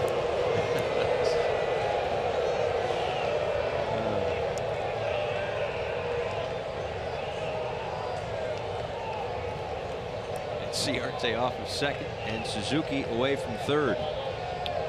Camargo hitting .333 with runners in scoring position this year and 2 home runs. And there's a base hit to the right side. Anderson's going to come up throwing, and Inciarte is going to stay at third. We're tied at 1 here in the 5th after the Camargo RBI single. Well, just as fast as I said it, Camargo comes through. The situation was this: Swanson just back off the disabled list in the 8-hole. He'll be hitting next. Then you got the pitcher spot. Camargo gets a pitch he can handle, rips it, line drive into right field.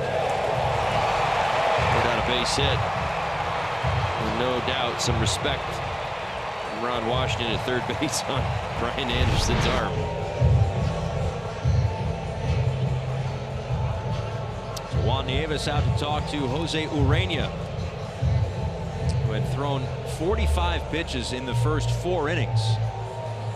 But this inning, which started with a Nick Markakis base hit, Kurt Suzuki reached on a fielder's choice that erased Markakis, and then Ender Inciarte had the single and the E4, and then the base hit by Camargo.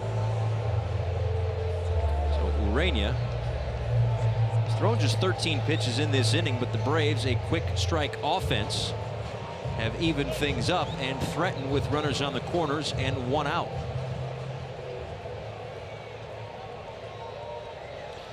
You know, applied pressure, regardless of where you're at in the lineup. Talking about the Atlanta Braves able to do it, and I think for Urania feeling it a little bit more because of the lack of run support.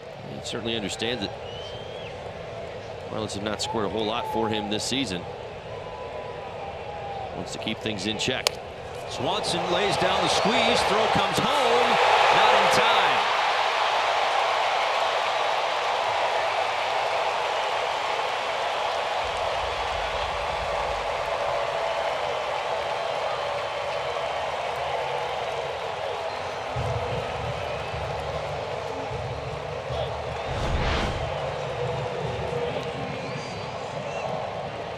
Now slow developing once it was fielded by Urania. We see Inciarte making his way across home plate. Not a bad idea. What hurts Urania is that he's right-handed. If he was a lefty, he probably has a shot. He had to square his shoulders and get them turned all the way around just to get the ball to Holiday.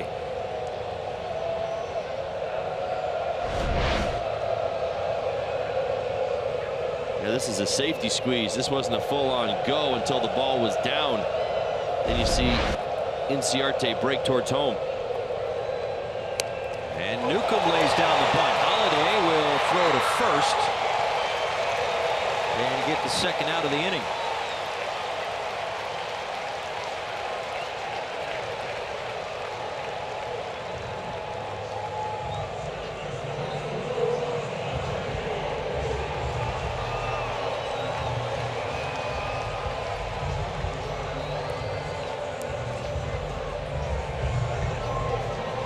Second and third, 2 outs, 2 runs in for the Braves. They have taken a 2-1 lead. And now the top of the order, Ozzie Albies.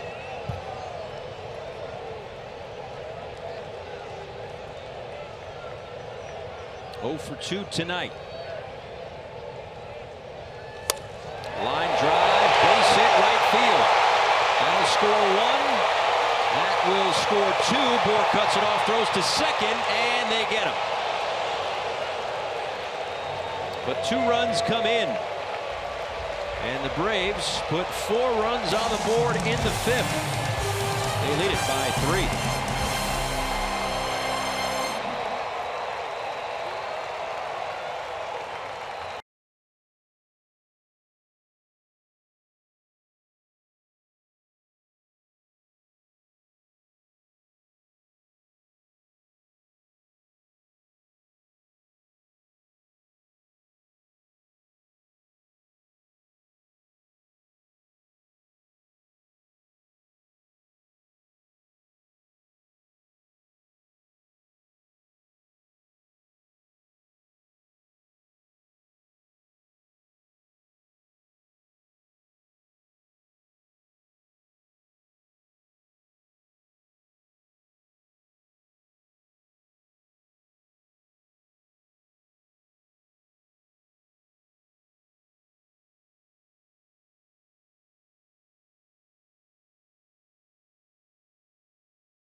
A closer look at the play that drove in 2, but also ended the inning. Well, Albies looking to be aggressive early in the count. Off the end of the bat, just a bit.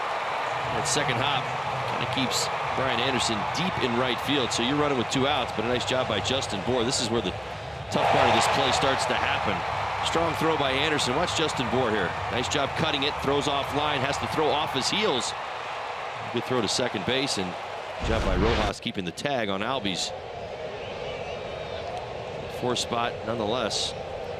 Braves in control now through 5. Starlin Castro to lead things off. He takes ball 1. Castro, Anderson, and Bohr due up in the 6th. Yeah, talk about quick strike. Just 16 pitches thrown in that inning for Jose Urania. And the Braves scored 4 runs. Well, the one thing that stood out at the beginning of the inning is that the misses were bad misses, so they were easy takes. And when he got back into the zone, it seemed like he was back in the zone out over the plate, if you know what I mean by that. He wasn't on the corners like he was those first three or four innings. Ball and 2 strikes to Castro. He struck out and grounded out. One of 4 strikeouts tonight for Sean Newcombe, who has seen his scoreless inning streak go by the wayside, but now has a 3-run cushion here in the 6th inning. Good pass at that one by Castro, but still 1-2.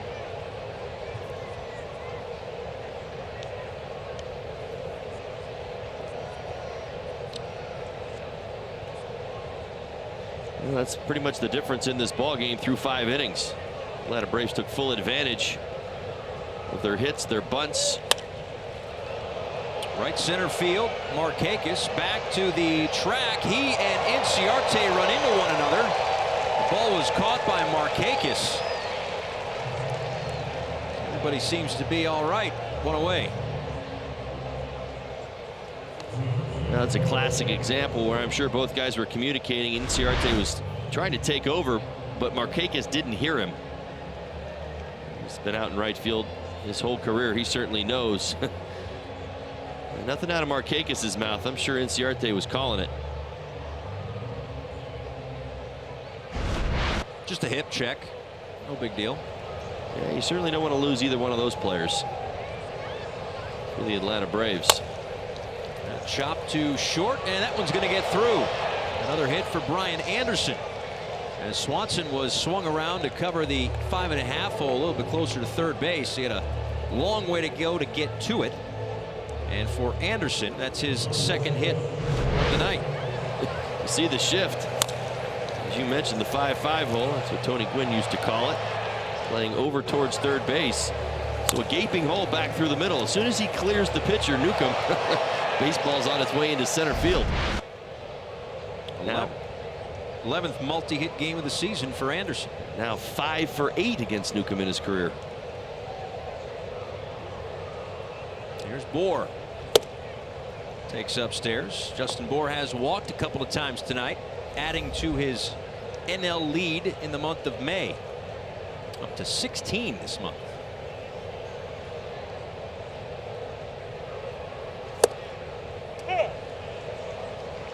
Now this is not necessarily a Barry Bonds situation, a Bryce Harper situation where Bohr is not getting any pitches to hit, but he is walking a lot.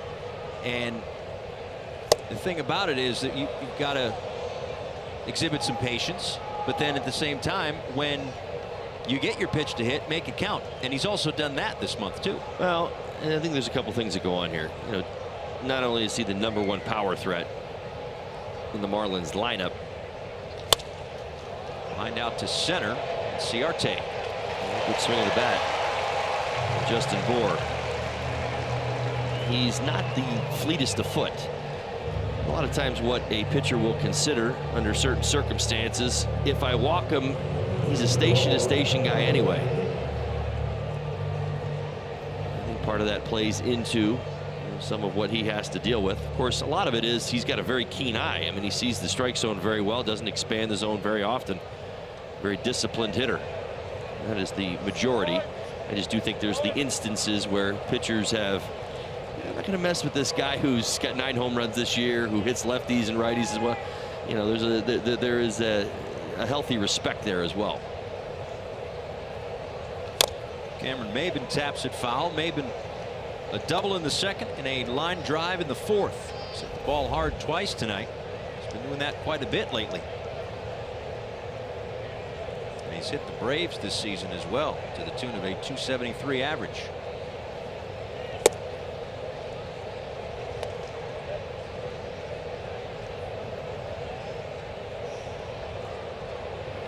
Harlan Garcia back in the Marlins bullpen and up as we speak. Maben to center field. Inciarte in his tracks makes the catch. We're through 5.5. Braves in front 4-1.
transparency, low fares, nothing to hide.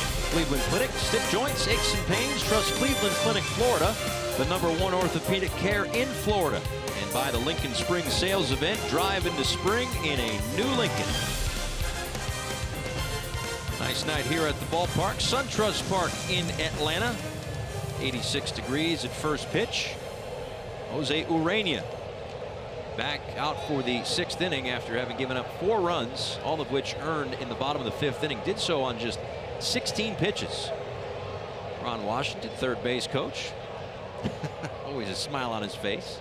One of the hardest working third base coaches. Every afternoon, we've seen the Braves for, what now, 4 games in Miami and 2 here.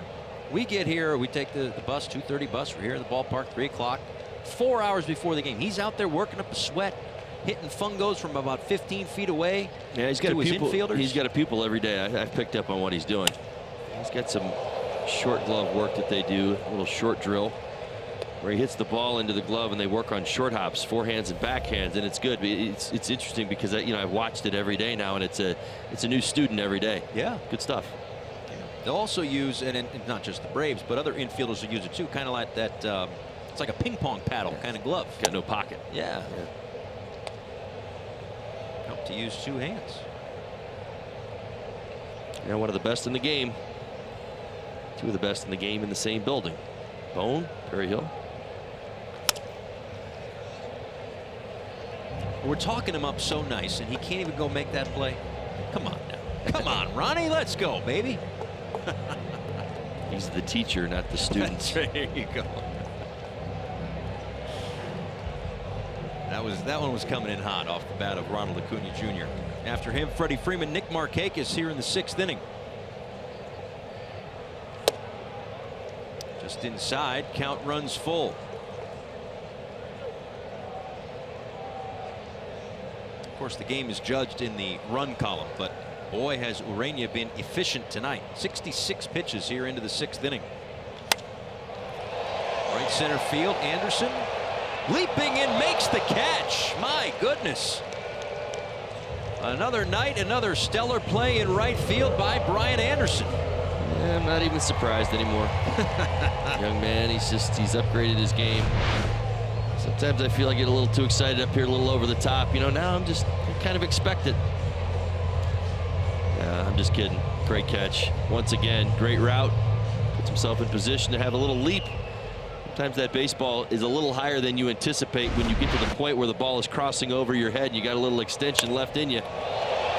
Freddie Freeman, center field and deep. Brinson at the wall will make the catch. 2 away. Freeman gave that one a ride, but there are 2 down.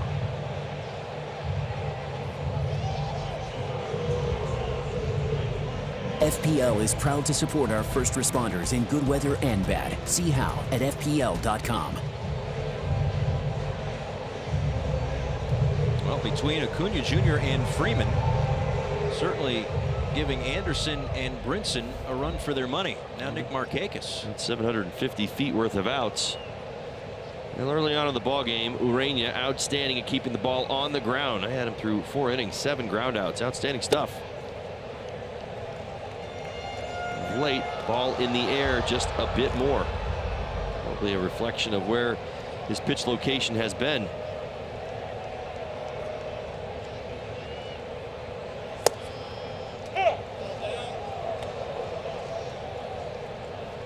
You play those games where, you know, a team is up or down by 2 or 3 runs and it feels like 6 or 7. This is one of those games where it feels like Urena has been very good. I don't want to say dominant, it's probably a little bit too strong, but very good tonight, and down 4-1. I think it's just because the Braves struck so quickly in that last half inning. That game feels closer than it really is. A 3-run lead for the Braves. Line caught by Prado. Young man, nice job, Martin Prado. How about it? The defense has been strong behind Urena, but the Marlins down by 3.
the Reds and the Cubs playing a doubleheader today. Amir Garrett strikes out Javier Baez, and then the bench is clear. Then you get to the 11th inning. Bases are loaded, but 63 players on the infield and a walk-off walk. But gear up for game 2. They're playing a double dip today. Cubs get the win in the opener. They're up 7-0 in the nightcap. All of a sudden, or check that, the Cubs are up 7-0 right now. Reds got the win in the opener. Cubs are up 7-0. Shane Carl in for the 20th time this season. Has not allowed an earned run in the last 13 appearances, spanning 14 in the third innings. An opponent batting average right at 200. He'll face Lewis Brinson, Brian Holiday, and Jose Ureña's spot. Ureña's at 72 pitches, so pitch count wise, you figure he's still available, but depending on the situation, we'll see what Don Mattingly does. In the meantime, it's Brinson to lead off, 0 for 2 today.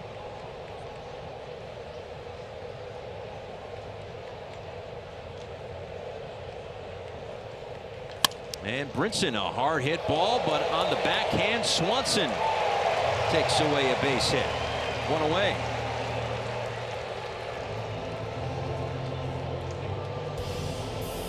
Time for T-Mobile's Hats Off for Heroes. Mike Dunn is the guy that we focus on today. The Colorado Rockies, former Marlin, hosts free ticket programs for veterans and families at Major League games. Bob Feller Active Valor Award finalist. Braves in 2011, Marlins for 5 years, now out in Colorado.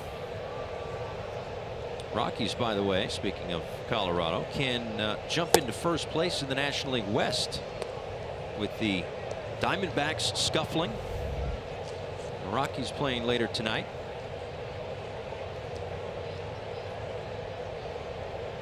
Arizona's lost 8 of 9. On the Mets as we speak. Brian Holiday takes low, 2 balls and no strikes. Well, for Carl, you'll see the 4-seam fastball, see a changeup and a slider. Uses the slider just a bit more. That fastball sits at 94, 96 miles an hour. He's got a big arm.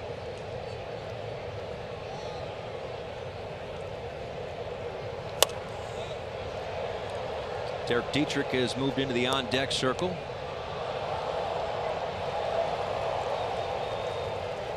Holiday is 0 for 2 tonight, but had that RBI ground out back in the 2nd inning. 6 innings, 4 hits, a run, 2 walks, and 4 strikeouts for Sean Newcombe.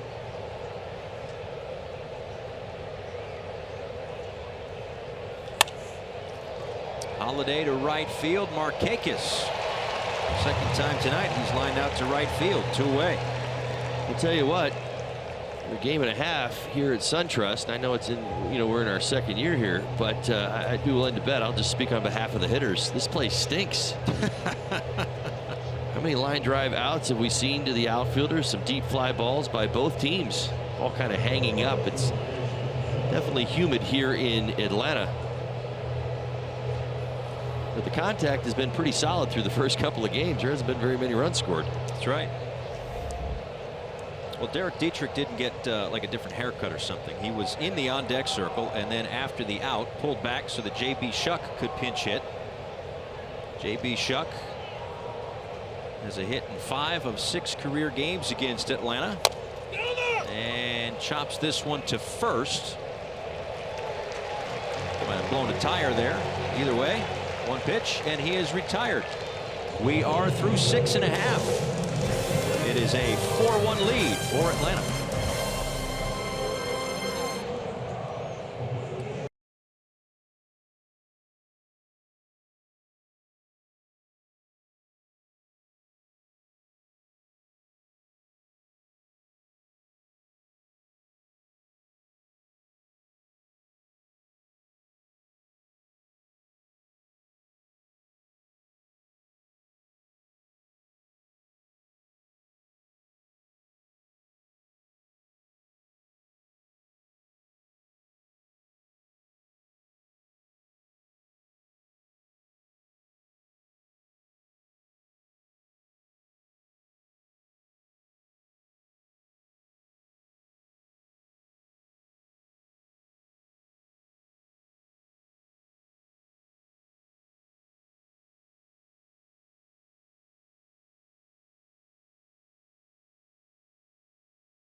minor league spotlight. Stone Garrett, an outfielder playing at A-ball with the Jupiter Hammerheads. 6 games, his last 6 hitting a little under 300.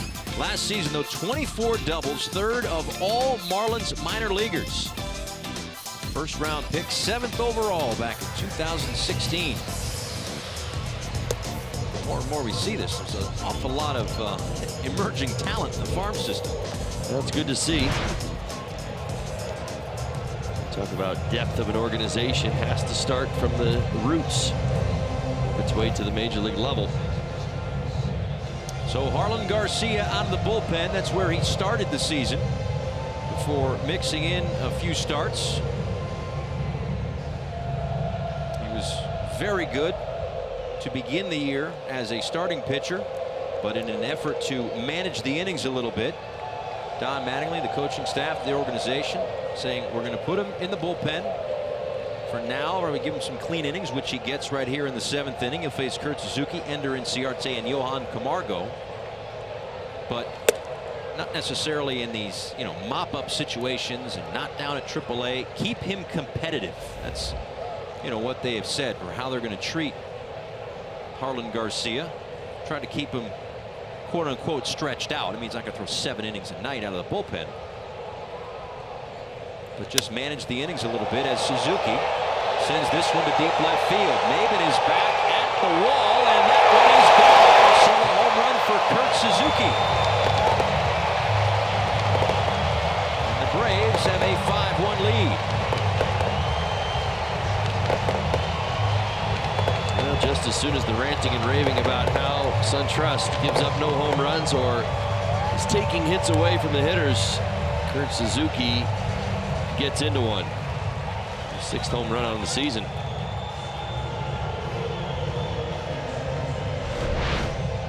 Let's take another look. You see that pitch, that fastball drift right back to the middle of the plate. It's a missed target by Garcia. That fastball supposed to be on the outside corner.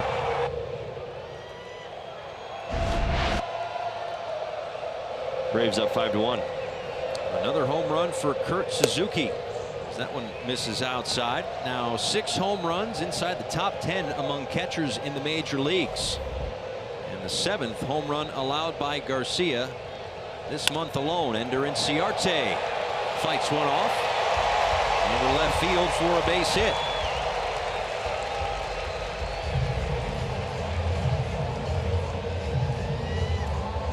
Well, after the first 2 hitters in this inning, it kind of forces us back into that conversation that we had towards the end of Harlan Garcia's run in the rotation, which was where his fastball kind of sits in the eyes of the opposition. Juan Nieves makes his way out to the mound. Part of the problem that he dealt with in those last few starts, hitters are not fooled by his fastball. We've seen the aggressive approach from the Atlanta Braves tonight. You see his last 3 starts. You can see the number of hits he was giving up. It was only a little while ago we were talking no hitters. Well, his fastball command was spot on early in those starts. Then you factor in the good secondary pitches. Again, his 4-seam fastball, 92 miles an hour. This ends up in the zone. That's not getting by anybody, lefty, righty, indifferent. It's a very hittable pitch, much like the Suzuki home run.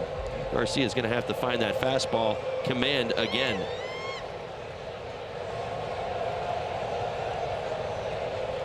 A run in, 1 on. Here is Johan Camargo.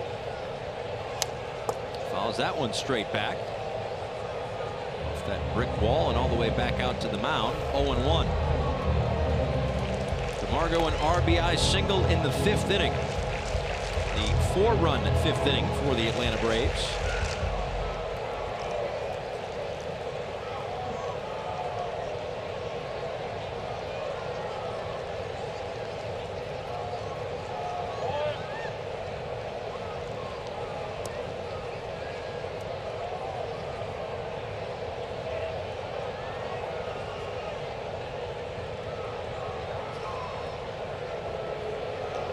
So here's the thing for Garcia. I mean, you go back to last year, he came out of the bullpen 68 times. So he knows how to, the whole routine of a reliever as opposed to a starting pitcher.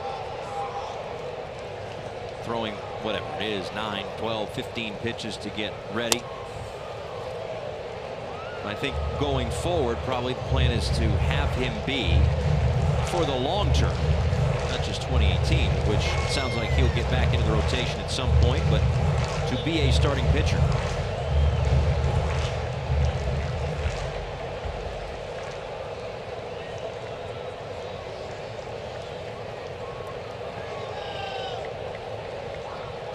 Nothing in 2 to Johan Camargo. And a check on Inciarte. Well, whether it's out of the bullpen or the starting rotation, this is one thing that Harlan's going to have to find a way through. You can mask it a little bit more when you're pitching out of the bullpen, although he has not gotten away with it tonight, already giving up the home run. In the fastball command, working on the edges. You look at his numbers, what do they tell you? 243 batting average against the 4-seam fastball. You say, all right, well, that's pretty decent. It is, but here's the problem. Slugging .571 against him. 7 of the 8 home runs he's given up have been on his fastball. Now his changeup, 146. Very respectable, and uses it a lot. Slider, same thing, 115. So what's the culprit here? No doubt it's the fastball, and hitters are getting in the box. They're saying, I don't want to mess with his secondary stuff. I'm going to stay on his fastball until he forces me to have to respect, meaning getting ahead. Better fastball command early in the count. But if he falls behind 1-0, 2-0, hitters are still only going to take his secondary pitches.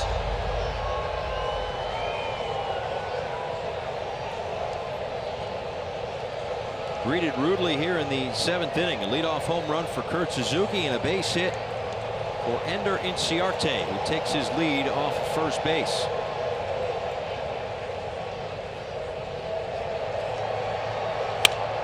And now Camargo lines one to deep left center field. Maben will play this one off the wall. Ron Washington waving Inciarte around. A play at the plate. Safe.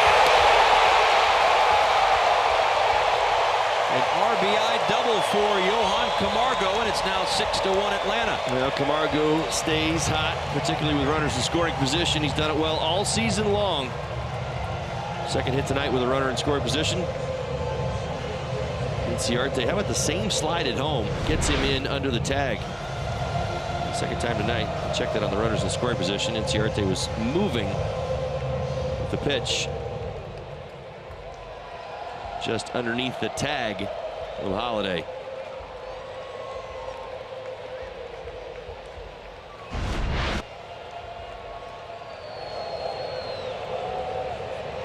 So now it's Dansby Swanson. His first game back off the disabled list, grounded into a double play. Had that squeeze bunt that scored a run back in the 5th inning.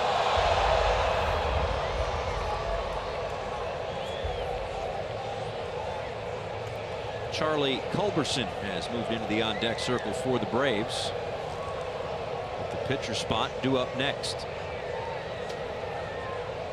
2 runs in, still nobody out here in the 7th inning.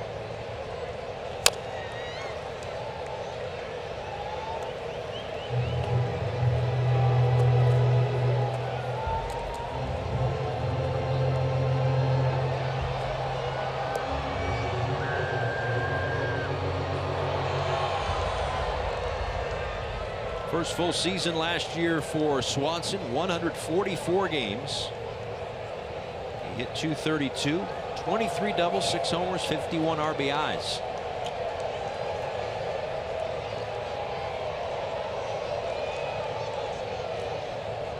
The fastest that a 1-1 first overall pick in the draft has ever been traded. And traded to his hometown team.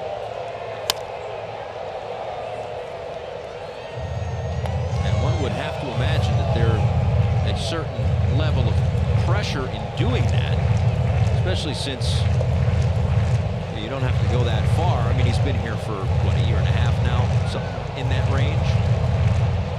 You don't have to go that far to see Dansby Swanson all over the billboards and everything else. I mean, you know, it's one thing to be a high school star, local star, being on the front page of the paper every once in a while.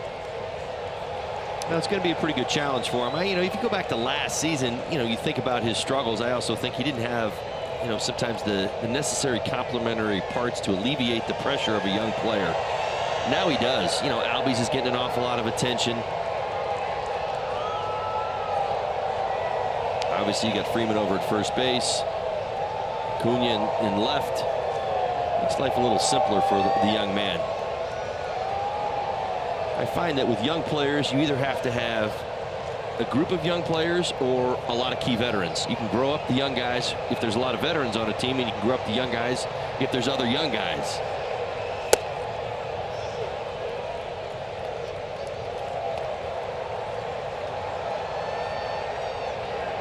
Dylan Peters, recently recalled from AAA New Orleans, up in the Marlins bullpen.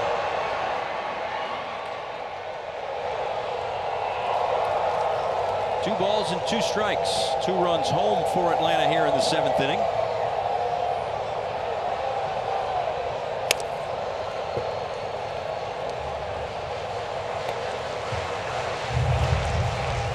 The first relief outing for Harlan Garcia since April 5th. Out of the bullpen prior to the starts, and clearly prior to tonight. 10 innings of work and 2 earned runs.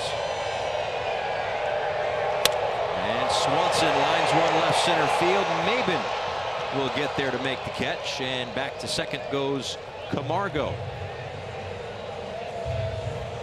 Marlins fans, on select games this season, one lucky fan will be awarded a car during the middle of the 8th inning. With the Marlins of the Year fan sweepstakes presented by AutoNation, Marlins fans are automatically entered to win. Your digital ticket is scanned on eligible dates. For official rules, visit marlins.com/Y of sweepstakes today.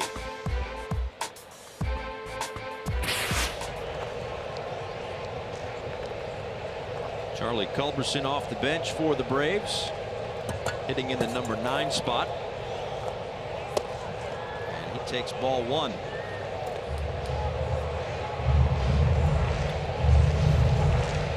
Not only is Charlie Culberson a Dansby Swanson lookalike, I mean, go to the same barber, same facial hair. You're right. It's amazing. Doppelgangers.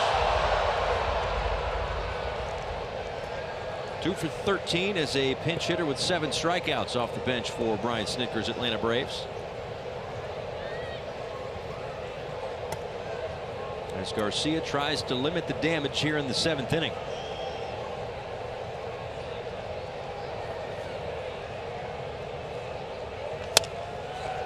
Grounded to Castro. And over the third goes to Camargo, 2 away.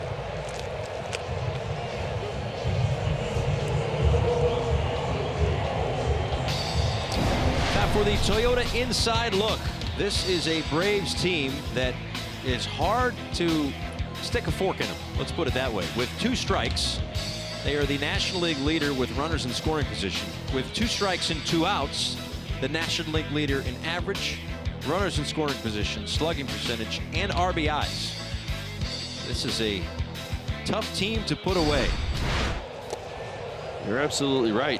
With more contact comes better numbers, and I would really just merely throw in the fact that we know that this team doesn't strike out a whole lot.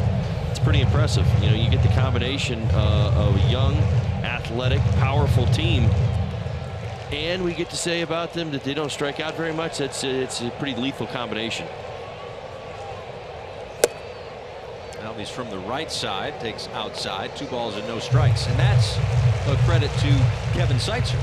Right, kind of changing the mental approach of the Braves. I think you said it best. You had communicated with the Atlanta Braves. I'm not sure you had mentioned it during the Miami homestand, but I think his words were, "I hate strikeouts." Who likes them? They're not fun. 2 more runs in the inning for Atlanta. We're through 7.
to be done here tonight, but then the series finale against the Braves tomorrow afternoon, and then it's off to Queens to check in with the New York Mets. A 3-game series at Citi Field. Second stop on this 2-city trip, as it'll be 3 consecutive NL East opponents. The Braves, the Mets, and then a short 3-game homestand after that against the Washington Nationals. Last time we saw the Mets, they were on quite a roll. It off to an amazing start, but they have cooled off a little bit since then. Entering play today, looking for back-to-back wins for the first time since they won 9 in a row, April 3rd through the 13th. Martin Prado to lead off against Dan Winkler. Prado, Rojas, and Castro with the Marlins down a handful here in the 8th. Right center field, it's Markakis. Straightaway right, in fact, for out number 1.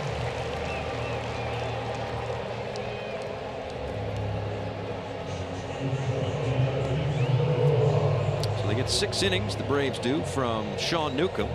4 hits, an earned run, 4 strikeouts. And then Carl comes in, works a clean 7th inning, setting the Marlins down in order. 3 2/3 scoreless last night for the Braves bullpen. They have given up just 1 lead in the last 18 games, pitching to a major league best 2.31 ERA.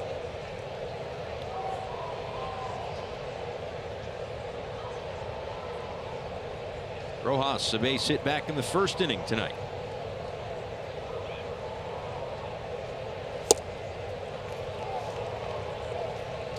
That was Rojas' at bat that instilled my confidence in that Newcombe might come down today. As dominant as he has been in the month of May, Rojas put together one heck of an at bat his first time up. 2 strikes, 3-2 pitch, line to base hit to right. I think at the end you look at Newcombe's numbers and say, yeah, he's got it still going on. Well, this was the first time in his career that he had faced a team in back-to-back starts. So for a young guy to be able to make those adjustments. Well, he's pretty pedestrian here. He got knocked around in April, a couple of starts. You know, he'd been a road warrior really when you look at his numbers. And he settled in tonight, gave his team a chance to win a baseball game.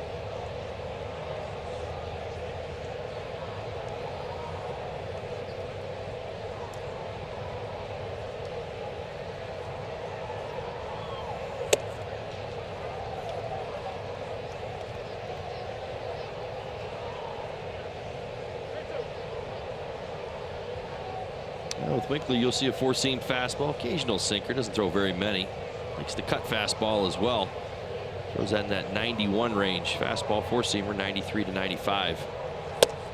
And a called strike 3, 2 away here in the 8th.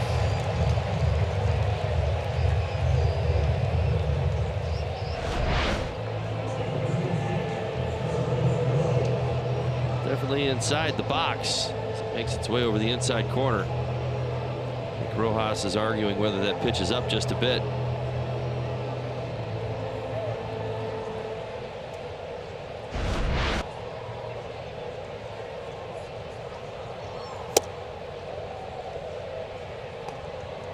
Starlin Castro 0 for 3 tonight.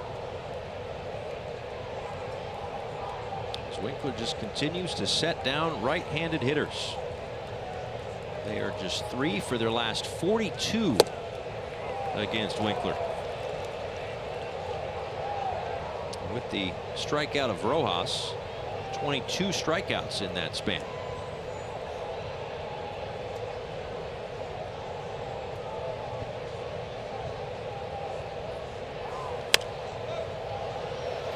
Right side, foul ground, giving a look is Freeman. But it'll be a ball and 2 strikes to Castro.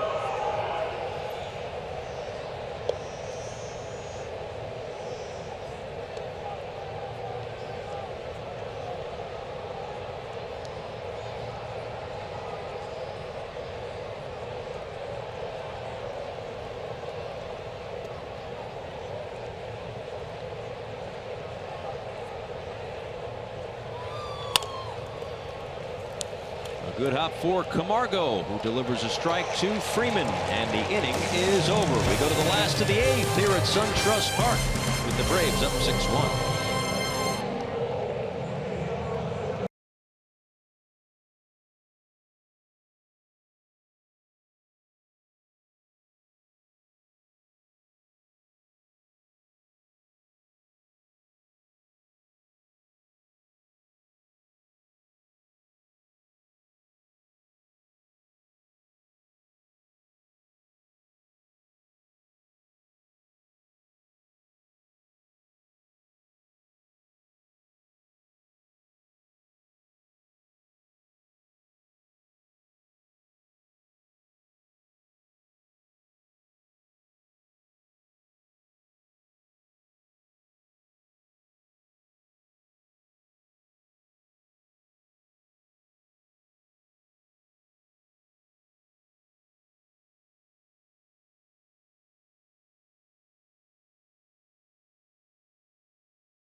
For the Braves, it's safe to say that baseball runs in his family. Take a look at all of his connections to the game. First off, his grandfather played in the minor leagues for 6 seasons. His dad, Ronald Sr., was a Mets prospect. He's the nephew of former Indian shortstop Jose Escobar. His cousins include Royals shortstop Alcides Escobar. And guys, we could even be seeing his younger brother in the league soon when the international signing period is up. Those are some strong bloodlines. We also learned that his dad was a roommate in the minor leagues with Jose Reyes. Isn't that something? Yeah, makes sense. Certainly know throughout the history of this great sport that we all love that bloodlines do matter. You find it all the time. Absolutely. Many examples of brothers, fathers, sons, grandfathers, all the way down.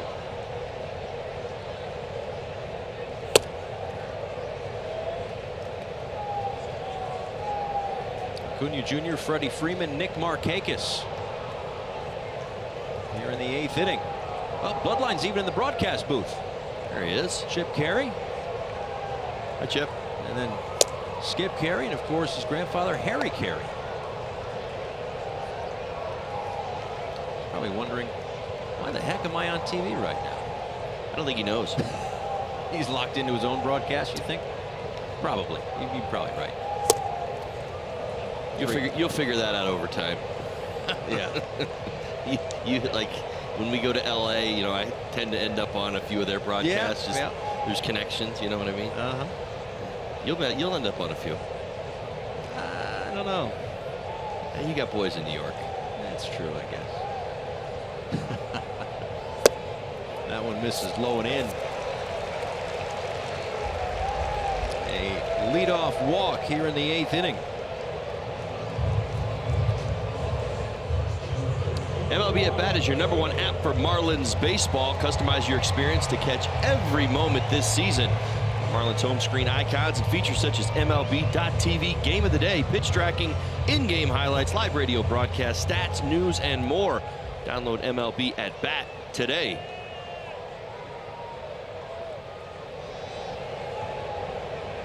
Here's Freddie Freeman.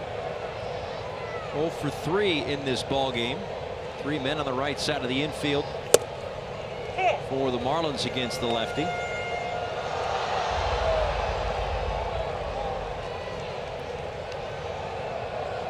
Bloodlines matter. I know that when you were playing in L.A., played with Tim Wallach, his son Chad. Obviously, had spent a little time with the Marlins at the big club, now back in the minor leagues right now. But yes, you have to be born with some sort of skill. There's that. But also just being around it so much certainly helps. Well, there's no doubt. And this is the one sport that kind of lends itself to a little bit more of that. You have so many games.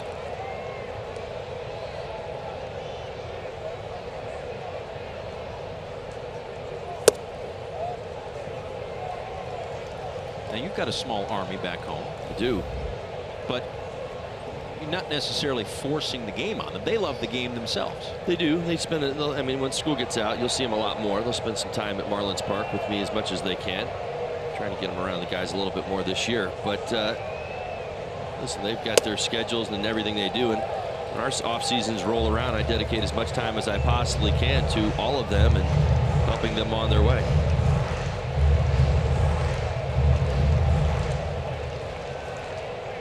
Lots of batting practice. I paid for it our last off day. Was that the day you showed up in a sling? Well, it's pretty close. Freeman with a drive to right. Two-run home run for Freddie Freeman.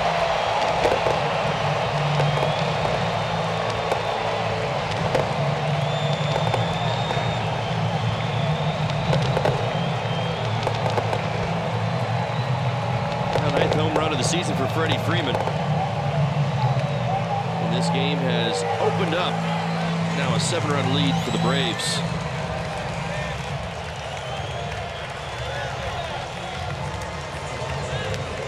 Five for 9, and now 3 home runs against Harlan Garcia. Yeah, I was trying to avoid bringing that up tonight. Freddie's got a good vibe against Harlan, whether he's got a hitter's count or 2 strikes on him. Now look at the slider, spins back. You see the missed target once again. Holiday setting up on the outside part of the plate. That's where you want. Get away from Freddie's arms as much as you can, or tie him up inside. If you miss middle, outer third, Freddie Freeman is going to do damage. Tonight he has.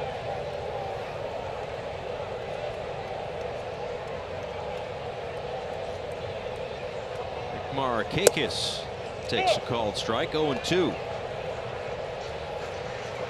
Markakis with a single back in the 5th inning, made a bid for another in the 6th inning, but a diving play on a line drive from Martin Prado took away a hit.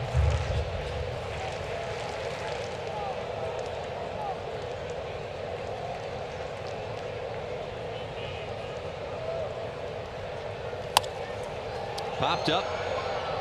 Shallow left center field, and Maben will track that one down for the first out.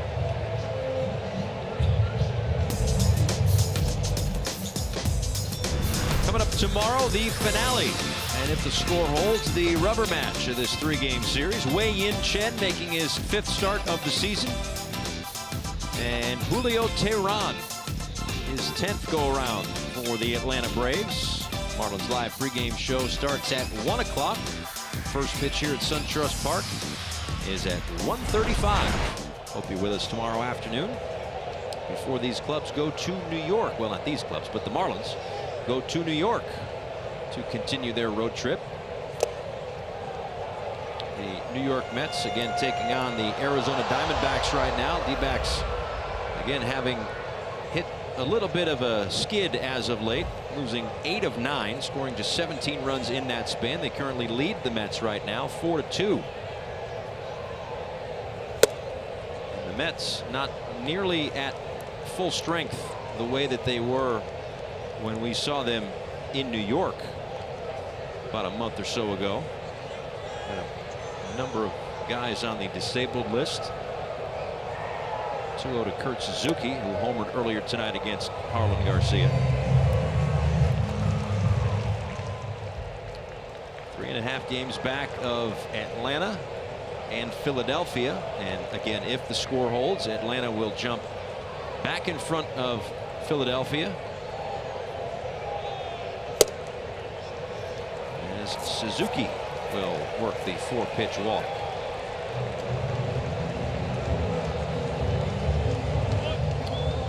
Marlins Live postgame show presented to you by WB Mason. Jessica Blaylock live from the field. We'll hear from Don Mattingly, get his thoughts on how Jose Urena fared tonight. Had that one inning in the 5th when 4 runs came across, just 16 pitches thrown. It happened quick with the Braves, but we've kind of seen that before. But 6 innings, 72 pitches. But he leaves, and at the moment looks like he may get tagged with the loss as well. Big night for Inciarte, 3 for 3, a couple of runs scored.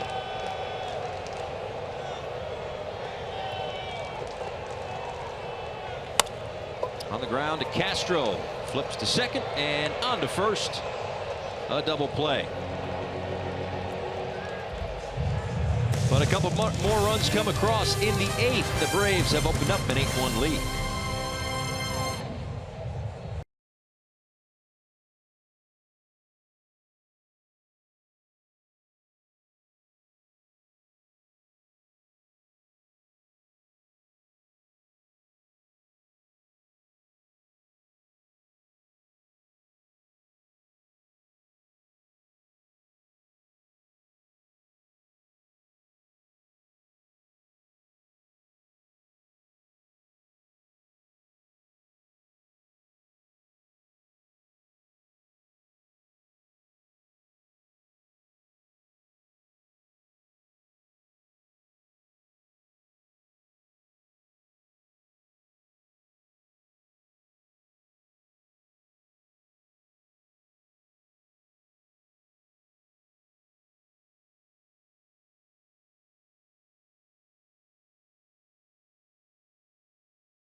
Jesse Biddle comes in, your Florida Lottery call to the bullpen.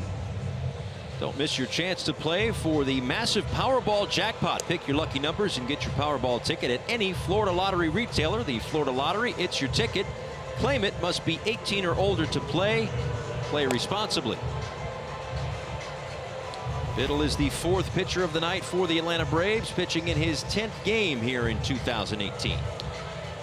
Yeah, it's been a while since he's pitched. Let's see how rusty he is. Last time out on the mound, May 13th, that was in Miami. He pitched twice in that series, and the Marlins got to him. Didn't even record an out, in fact. A couple of hits, couple of runs. 4-seam fastball. 94, 95 miles an hour. Slider and a curve, really no changeup. The 4-seam fastball about 68% of the time. Braves pitchers have retired 15 of the last 16 Marlins. Started with Sean Newcombe, 6 innings of work tonight. Surrendered 4 hits, 4 strikeouts, and just the 1 run. Shane Carl came in, worked a clean 7th. Winkler had a strikeout in the 8th, and now Biddle will try to close this one out for Atlanta. Get this series even back to 1, setting up a rubber match tomorrow. Julio Teheran for the Braves, Wei-Yin Chen for the Marlins.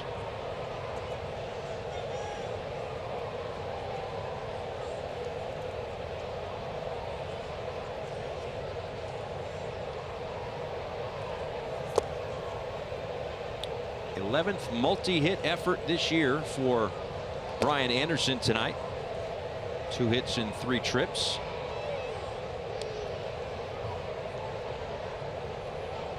And forgive us for sounding like a broken record, but another night with a nice play in right field. Picked up another assist. And a pretty put out too. And that leaping play in the right center field gap to take away a hit.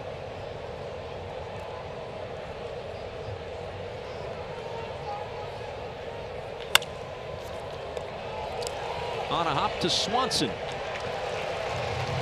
One away.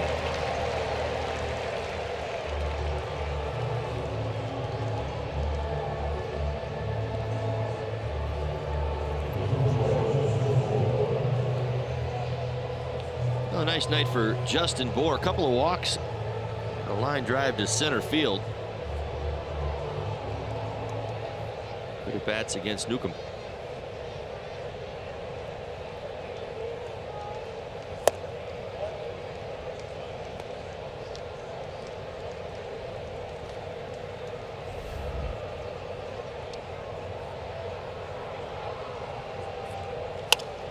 Bohr left field, falling fast, a base hit. He's reached base 3 times tonight. The knock and 2 walks. Well, Justin, very big, very strong. See the miss. That pitch a little bit farther in than Biddle wanted it, 94 miles an hour. Shavy really trying to stay inside the baseball. So a little bit late. But again, this is the reward. Find out that deep on a hitter is better than out in front.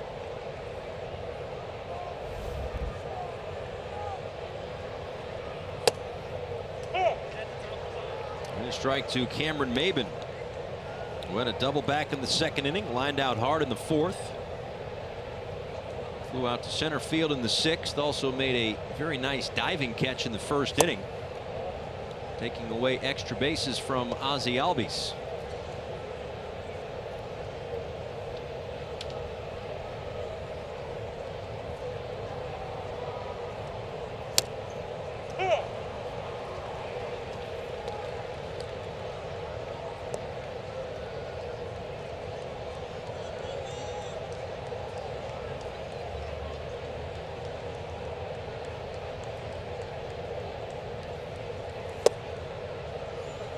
Marlins enter play today 17-27, but they are 2 games over 500 the last 22 games.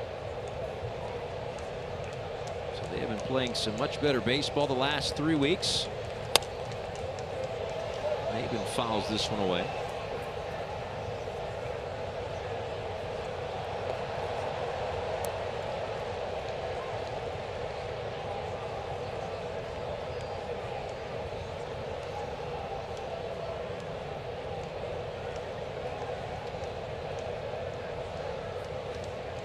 Inside, spins Maben around. 3 balls and 2 strikes.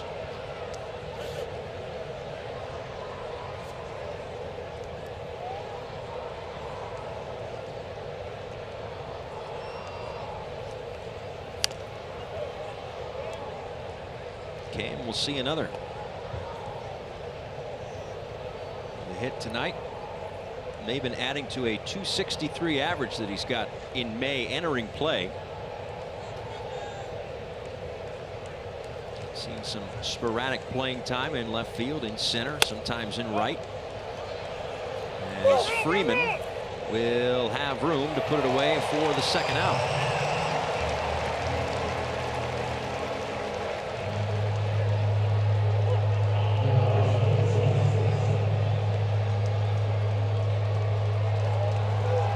And the last hope tonight for the Marlins is Lewis Brinson. A couple of ground ball outs to short. Fly ball to center field. The last one he hit hard, real hard. 1 hopper to Swanson.